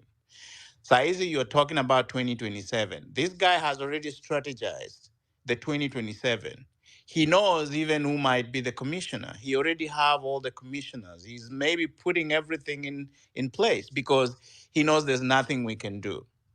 So we need to know the enemy and the strategies of the enemy so that we can actually outwit him. And one of the things that I just want to tell people is that let them be confused. Let them keep on getting confused because their secrets will eventually come out. So we should not even waste time trying to focus on the impeachment things, trying to let us like ignore them. In fact, the moment we ignore them, they know that we Kenyans know what we want. We know our fight. We know what is actually ailing us. And one of the things that politicians use is propaganda, ethnic profiling, name calling, and I was surprised even when Gachagua was saying, oh, I was fighting my brother Uhuru Kenyatta, little did I know Kenyatta was a good person. He can't really tell us he knew Kenyatta was a good person, and he's the one who sent people in his farm to kill goats and to cut trees down. He can't say like he forgot that yesterday. No, politicians are very selfish guys. Very, very selfish guys. They know, they strategize even before the elections. They know that mimi nitakata mguu, wewe utakata shingo, wewe utachukua damu, mimi nitachukua matumbo. It's like they know. And Kenyans, we are the animal they're actually slaughtering. When you look at the system, you can see even Ndindi Nyoro, who has actually capitalized on Kenya Power. People are crying about, the dishonest services of Kenya Power, and he's quiet. He's the one. He's the guy who has actually the largest shares in Kenya Power. Lakini akikuja kwa microphone anasema Kenya is our business, and so forth, the usual rhetoric. We are not going to be deceived by these people because they're the ones who are eating us alive. Say that again. Try landing. Okay. I'll try. to finalize. So one of the things that I want to say is that as much as we're having this conversation, and I like what people are going out, civic education is very, very important because this is something that even the Raila administration tried, but they never really, focused on going down because for them, they were doing civic education because they wanted to win elections. But we as the young people, we do not have tribe and we do not align ourselves to political divisions. We are Kenyans, and our focus is when we are going to these villages and trying to share, we have a common goal, whether it's Mombasa, whether it's Western, whether it's Nyanza, everywhere. Right. So the last thing, I think someone also mentioned this, reconstituting some of our systems. When you talk about the IEBC, this is one area we need really also just to have a session, talking about IEBC, because if we do not reconstitute this IEBC, this is where we are going to lose it, because we need people of integrity. We need to have a system that cannot be hacked. And when I say not be hacked is we have to be vigilant, even when during the voter registration, during the actual elections. These are the things we need to focus on. And right now, one thing that maybe people don't know is okay, I'm landing. The voter registration. So when you're talking about registration and IDs, you realize that now even getting IDs is becoming really hard. This is the game these people are trying to say. So I had a lot to say, but I think for the sake of others who need to contribute, I'll land there. And if I get another session, I will complete what I had to say. Thank you very much. And let's keep the conversation going. Thank you. Thank you for your contribution. Much has been said. I'm not going to add anything on that. So, guys, it's 3 minutes past 2 a.m. Welcome to Sauti ya Mwananchi, hosted by Marvin Mabonga, co-hosted by Toria and Rasji, and where we give citizens of Kenya mic to share their ideas. How do we move forward as a country? Let's stick to the topic of today, and we have a data support number there, where else today it's not working as a data support number, but it's supporting our guys, Akina KOT Sonko, Bukra, Kesho, yeah. Tomorrow they'll be on the ground with Kina Morara, injecting in Rift Valley region. So kindly your small token or your token will be highly appreciated and it will represent very well. Itasaidia sana. You saw what happened last time and they were fixed in a very difficult situation. So guys, as much as we're talking here, we have to remember that there are watu wako kwa ground wana to represent. So let's give them our support. Hapo hivyo kuna hiyo number tutume ka kitu. Let's support them. Let's keep the conversation going and kindly take the shortest time. I think he's supposed to sleep if I'm not wrong because he'll be traveling very early in the morning. Anaenda huko Rift Valley, bonde la ufa na kumetengwa. Nyinyi endeni mkatengue kwenye kulitengwa kukue ziwa tulishe samaki. Anyway, moving on swiftly. The election, are you there? Yes, I'm here loud and clear. Yeah. Go ahead, please, and try to use the shortest time as possible. Thank you. I'll try my best. So, me, I'm back with the edge of darkness, and this is it. Kenya ni yetu sote, na ni home kwetu sote. Many at times tumekuwa patriots kwa hii inchi, yet sisi ndio tunalala 6 inches down to the ground without a pinch. Many wamerest. Protest na demonstrations may happen for the past 10 years, but truth be told, all hope seems lost to the rest. But no, chillax. There's no end to sarcasm and hypocrisy, but hunger for the greater good ndio imefanya turudi kwa streets. We all have mouths to feed, tuna sweat, we toil ndio tuweze kuleta food kejani. Struggles zimekuwa real, but bado hatuoni tunapoenda, though tungependa kuleta change, juu sisi ndio change makers. They have downgraded us, brought the war right at our doorsteps, but at night sisi tunamuita God, wao wakiloot ndio mchana waitwe nights. Ceremonies zime happen all over. Wananchi tumetupishwa mbao na wanasiasa, ilali siasa zao zimekuwa za uongo na propaganda. Wanasema parapanda zitalia siku ya mwisho, but natumai that's our prayer as Kenyans, cause already tushachoka na hii govern as well was our theme wakati tulikuwa kwa debe. Hence politicians walitupaka mafuta na 50 shilling notes times the campaigns, not knowing 50 bob is worthless. Hata sumu imepanda bei, uchumi imekuwa mbaya. And that's why magicians are playing our minds, posters all over, ati daktari wa kiasili kutoka Asia. No jobs for everyone, and anyone is facing the word the optician couldn't see, though mathematicians wali predict.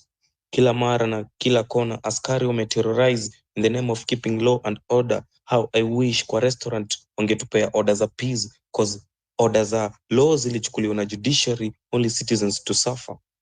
Tushakuwa masafara in the Sahara without boots to enhance our safety. Enmity has enrooted itself into our hearts, hence fighting against ourselves has been a priority. Everyone's validity must be prioritized, because we both know the enemy who is touring every country whereby his countrymen are crying. Askari wako na serikali, ilhali serikali imewaficha in the name of protecting wananchi, ambapo sio sisi citizens ndio tunaumia, na media houses kama Citizen na Kameme hawawezi tangaza hayo until tufike hapo kwa breaking news, though yanayojiri imefumaniwa na wanasiasa na yaliomo ikawa mitaani, wananchi wako mataani. Aipoa imelala darasani, in fact majiadasani ndio tulitumie kama dawa. There's a protest which brought togetherness.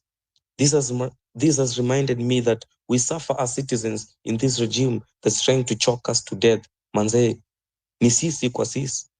Sisi kwa sisi has been our pillar for the betterment of our country. Sisi kwa sisi ndio to bring together place tumetoka. We ain't gonna go back to what our forefathers did back in the days.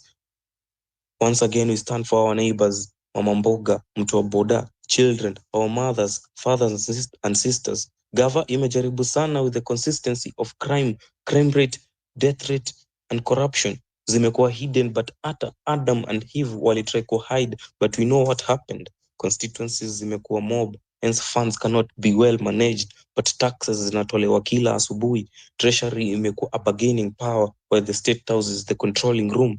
Civic education imekuwa rampant in the country, and this is a call to everyone, not selected people. Though elected people are trying to wipe us from the face of the truth. Ukitembea kwa streets unaitwa hustler, ukiomba msaada unaitwa bega, but wanasiasa wanasema bega kwa bega, yet technician wanajali hali yao ya chuma na spana.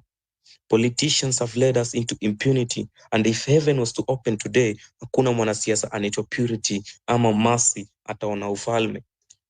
We are absorbed by the scrutiny which has brought unity as we are serving one cause. Calamity ni mob, ndio maana short courses zimekuwa useless to a common mwananchi without courses. Moses alikuwa stamara kwa Bible, though hakuwa igamble na law.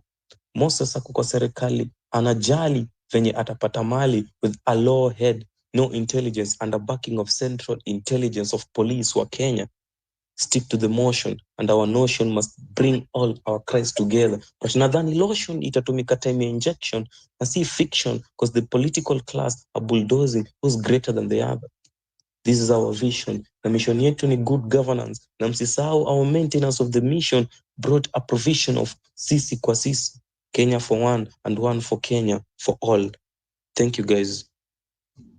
That was it. Wow. Thank you so much.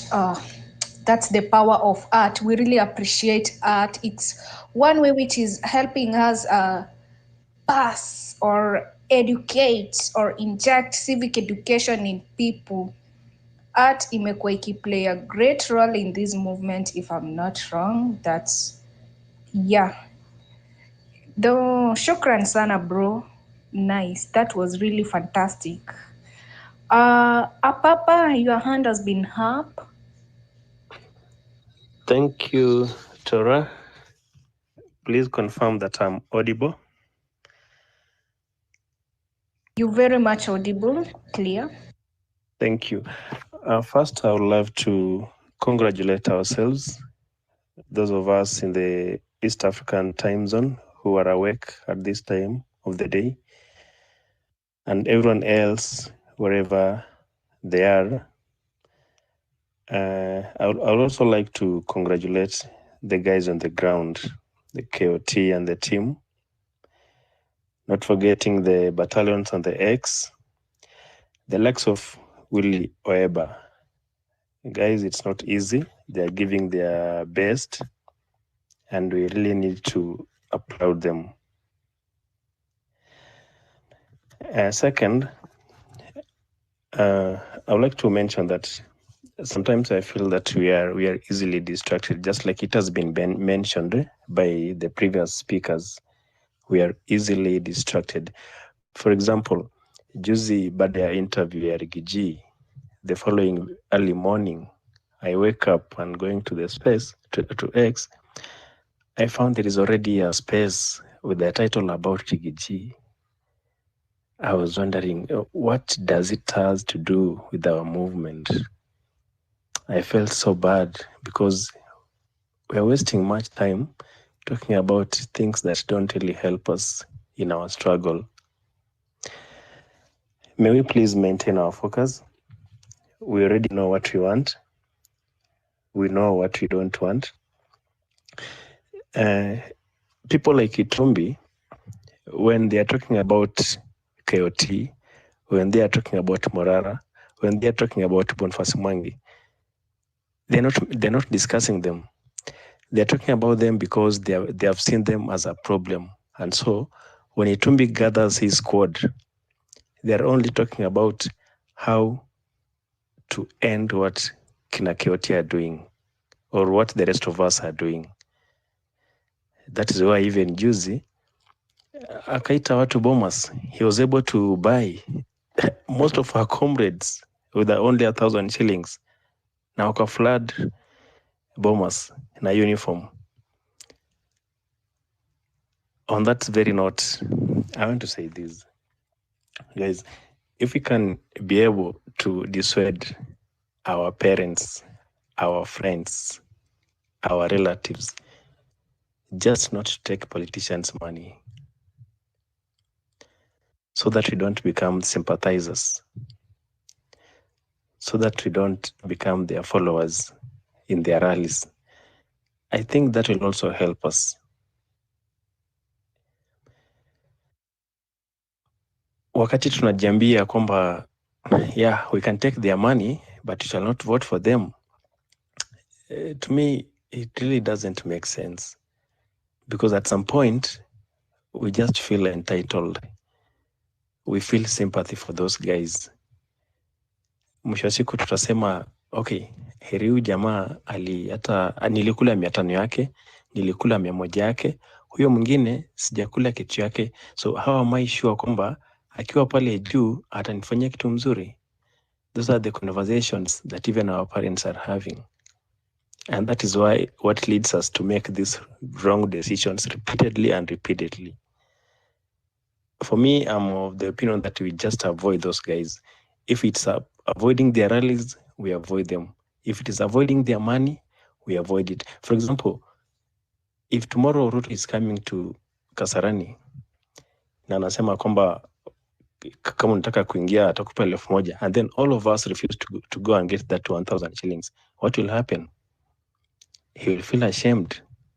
Next time, he'll probably think of another strategy. But hiyo atajua kwamba no, hawa jamani wagumu, I want to buy them. So please, can we just encourage our peers to avoid that? On the last note, please let's organize our spaces in such a way that wakati tunaanza, let us just have an objective that by the end of this talk, maybe you want to plan something. For example, right now, it's good that KOT yuko kwa ground. So maybe tomorrow evening when he is having this space, atuambie, okay, this is what we encountered. This is how we had some of these things which you are hearing here. He also discusses them with the team kina Morara. Then we also tomorrow get the feedback. Now atuambie, okay, now on the next move, this is what we are planning. Can you please help us with the ideas on how to go about it? By the end of every discussion, we have an agenda of what we want to do tomorrow and the days after. Isiwe tu kwamba tunazungumza, wale wanatukosoa wanakosoa, wale wanatoa ideas wanatoa, wale wanalament, but at the end of the discussion, no point taken, like nothing just being suggested on the way forward. Tunabaki hapo, we wait for tomorrow to begin another discussion. It won't really help us much. Even if it means maybe just taking maybe 2 or 3 hours to have a sober discussion, tuangalie, okay, what do you want to achieve tomorrow? How do we do it? Wale ambao tuko mashinani, mimi niseme, okay, niko Kitale, this is what I'm doing. Guys, maybe I need support in this way. Mtu ako Nakuru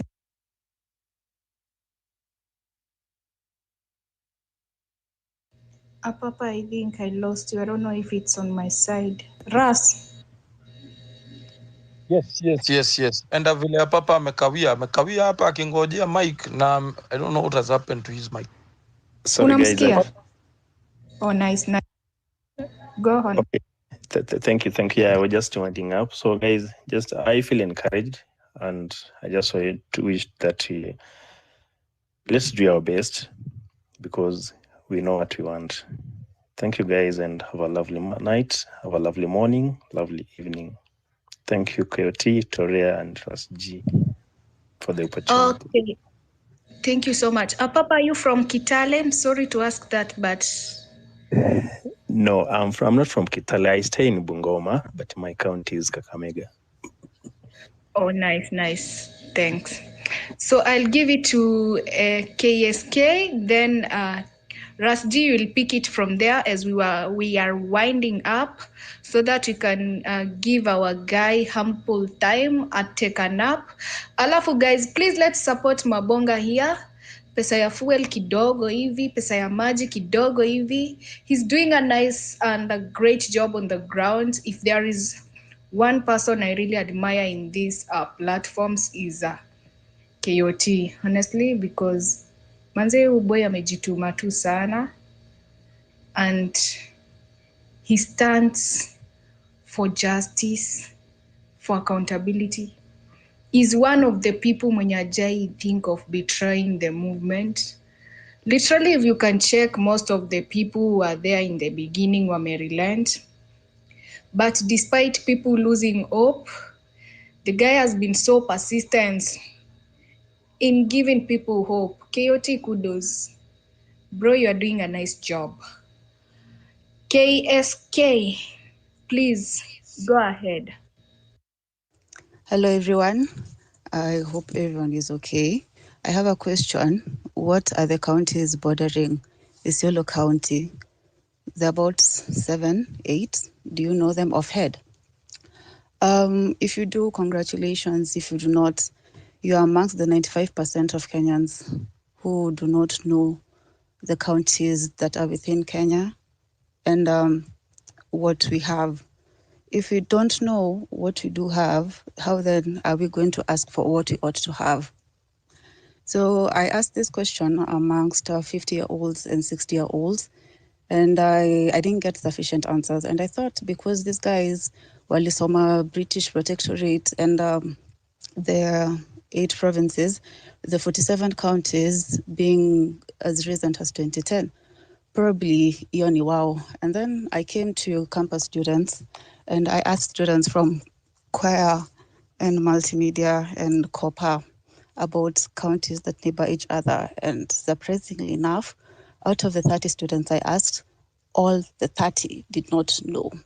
So it begs the question, what then is it really that we are fighting for? And in what direction is civic education supposed to be headed? So with this in mind, I want to make a big giant puzzle for us students to piece the map of Kenya together.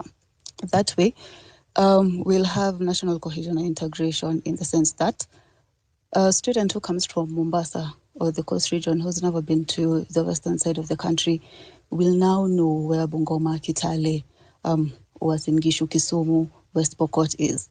And students who've never been to this other side of the country will also get to know what this other side of the country is about. Because as of now, we really don't care about each other, and that's because we don't have even the slightest idea where these neighbors of ours, who are our fellow Kenyans, live. So yes, that is that. And I'm looking for encouragement and support and mentorship. Yes, for anybody who would be willing, and some nice words as well. Thanks. Oh, wow. Welcome. That takes me back to my geography classes back then when I was a Gen Z like you guys. Oh my God. We need to piece the country or the pieces of our country together. You've stated it well. And most of the people, most of us, we don't know these things. Let me use that term because I'm also a Kenyan.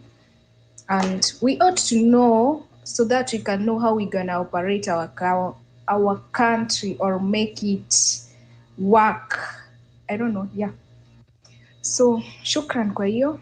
And always, you said you're looking for motivation, if I heard you correct. Yes, they're most welcome. Okay, nice. Okay, nice. Toria, what KSK is trying to say in his part, on her part, doing civil education, amejitolea sekta ya people must know their country, because kuna watu hawajui. There are people in the coast, when you ask them where is Kisumu, they are not able to know. To them, Kisumu ni ile yenye walisoma kwa geography. Unaelewa? People don't know. Like she came here and asked you, how many, are you aware Isiolo is bordered by how many counties? I cannot pretend that I know. I don't. Unaona? So on her end she has decided to educate, to do civil education about kwa sababu tuko tu in a country Kenya, but most of us hatujui hizi towns ziko wapi. Unaona? And that's why sometimes tunasema whenever we can always capitalize on what is going on right now. Wale wenye wanafeel wanaweza join wakina nani, because also it gives you an opportunity to know, naelewa, your country better. Yeah, these politicians know everywhere kwa sababu ikifika in the election, especially when they are campaigning for their presidential candidate, they will move. Wata move from east to west, watazunguka Kenya mzima. And that's where when they come back, wakati wametumia their resources their resources, I mean the money they have stolen from you. Wakati wamezunguka na hiyo pesa, now when they get into office, it is the same energy they use to collect back the money. That's wanakulaga wanaiba na hiyo hasira. So it's good. Nice work, KSK. You're doing a wonderful job. Just incorporate some also some civic education, in also knowing, letting people know on matters of governance and accountability. Currently, we are having an administration that those two things don't make sense to them at all. So if your generation and the generation to come can know these things, then we can have a very wonderful country ahead. Now, we are almost winding up the space to give KOT Sonko some time to rest, so that tukuwe na nguvu ya kuinject vizuri uko nje. I saw somebody's timeline and it's also be the change you want, yeah? Be the change. Wewe anza na wewe kuwa na ile change. And I'm glad the diaspora people, they're doing well. It is always good to look forward to return home to a better country, to a good country, country imetulia, country yenye unakuja unapata iko organized, haina story mob. But right now we are having a very disorganized country. We are having a president who has just lied to the CNN right now, and we are asking people to go to the CNN website, go to Declan alikuwa hapo, enda hapo hivyo.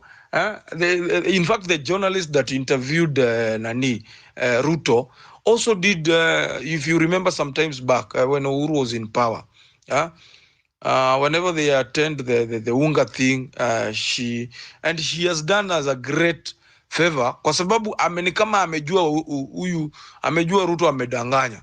So she has gone to ameenda ameandika, there is a way unaweza penya mtu indirectly.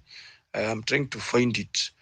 Na amesema to the Kenyan masses, huyu anajitaga ama, where is it? Yeah, Christina, yeah. Christina, I remember the interview she did with Uhuru when and some of these anchors are the ones who push for agendas of the West. So these are very strong personalities. Wale watu wenye mnaenda kwa nini zao, you pour your frustrations there. Let them know that that man that spoke there, first of all, alikuwa anaongea uongo. He lost the legitimacy to talk about Kenyans. Right now, he's not pursuing anything on behalf of the country. He's just pursuing personal things there. So hiyo yenye anasema ati there were no protests. He has been asked about the finance bill, why he was forcing it on us. And Ruto is very good in doing those things. Anajua vizuri kudanganya. So wewe enda pale. That is the platform you can hammer. You can hammer him because his administration is very careful with image. So enda uko, hammer him and finish with the hashtag Ruto must go. When you do that, you would have helped the situation. You would have even played your part in the revolution, making it stronger, because we have said we only have one enemy. Na sisi hatuna shida na kila mtu akifanya mambo yake. Acha KOT afanye mambo yake, Morara afanye mambo yake, those in the legal system wajaribu kufanya yao. Kila mtu anajaribu kupush. Those who believe that we should come up with different ideas. Very soon, mama mboga na watu wa boda boda watajoin. Ikifika saa 6 ya usiku tunaanza kupiga masifuria din din din din din din. The whole nation saa 6 ya usiku inakuwa ni sufuria zinalia, letting our frustration out and making the entire world know that we are uncomfortable with this man. If because huyu ndio adui yetu tu, unaelewa, huyu ndio adui yetu tu, kila mtu anaweza fanya tu kapati kake. Let the diaspora people do their part, yeah? Come to these platforms, encourage Kenyans, yeah? Preach to your kids that you left a country back at home, but at the moment things are not looking pretty well, but there are guys on the ground trying to rectify that mess. And believe me, we will win with tutawin the fight, because our strength lies in our unity. Tumesema our politicians wachache, they are very few, they are very very very few. We are the majority, and if we can combine our brains pamoja to with our little resources, believe me, hawa watu watawezi maliza hapo 2 weeks. The only thing that is intimidating us ni vile they made it a culture to loot and steal. Make it a culture to loot, steal, and they use the same resources to come and intimidate me and you. Wanakaa wanachungwa tu na mapolisi, wanalipo 15,000 20,000 na yeye anaiba billion. Unaweza imagine mtu mwenye anaiba billions anachungwa na sasa. Why don't you pass this message, this education, civic education to these police whenever you get an opportunity? Si ati wote ni wabaya, kutana nao huko kwa sherehe kidogo, waambie bwana, huyu jamaa mnachunga huyu ni kuenjoy na waenjoy tu. At some point this man has to break. Asidhania ati ako immune, he will be held accountable. Mungu atatusaidia, tutakuja kuform government in future, and believe me, William Ruto and his clan, and not even his clan, his group, wenye wameiba wameluti hii country to its knees, they will be held accountable someday. Everybody mwenye anakuwaga best yake na ni agent wake na maybe ampata opportunity ya kuwa hapa, let him remind him that someday the billions will not protect him, and someday the blood of Wakina Rex and others will come back to haunt him. Now, as we close, Apapa has spoken. There's somebody who is called Just Nyoike. Huyu jamaa amerequest Mike. Sijui mimi ni nini mbaya. Just Nyoike amejaribu on your end, I don't know Toria. Have you seen such an individual? Alikuwa najaribu kumu-accept, anapotea kidogo. I wish that would have given you an opportunity so that you can Nimemtumia, hebu accept. Yeah, that guy has really tried requesting. I can see Baba here. Baba is very outspoken in other platforms. Leo ameamua tu kukaa listener. Sijui kama ameamua kama kukua kama Fabish. You know, Fabish had decided leo ama sijui ni jana na leo yeye aongei kwa platform zote, he's a listener. But since we know Fabish cannot be a listener, just a listener. Atakuja tu kuongea. Fabish ni ule jamaa alikuwa anaongea Kiswahili, ana mixi Kiswahili na Kizungu. He's a real soldier, yeah. Now. Where do we go from here? I think mimi Toria, mimi niko exhausted mbaya. I can see even Wambora laughing. Ako hapo chini. Haongei. Yani watu wako tu hapa wakina Western ndio hapa. They are not, I don't know if this revolution has a way of making people tired. Unaona? Yani kuna kuwaga tu na kakitu tu. Unapata kuna, and these are the things we should live encouraging each other. But then kuna watu wanaanza, there's also the mental torture, there's the mental fatigue. Dealing with Ruto is not easy, and that's why we keep saying it. This fight is not for the faint-hearted. It's not easy. Just the same way Ruto has decided that his profession, kumbuka ni mtu alianza kuiba akiwa, Ruto became a politician akiwa campus. So he was taught how to loot akiwa huko. So you can imagine how many years he has done it. So he cannot be tired in a day. Wewe umeanza kupigania revolution jana and you want to become tired. Hey, you are dealing with somebody who has been handling taxes. Ameiba taxes, tested the first million alitest, alikuwa huko nyuma, akarudi na narrative ati alikuwa anauza kuku. Who told you ati alikuwa anauza kuku akakuwa millionaire? Those are lies. Anyway, I need some requests the mic because we want to close at exactly 2:40.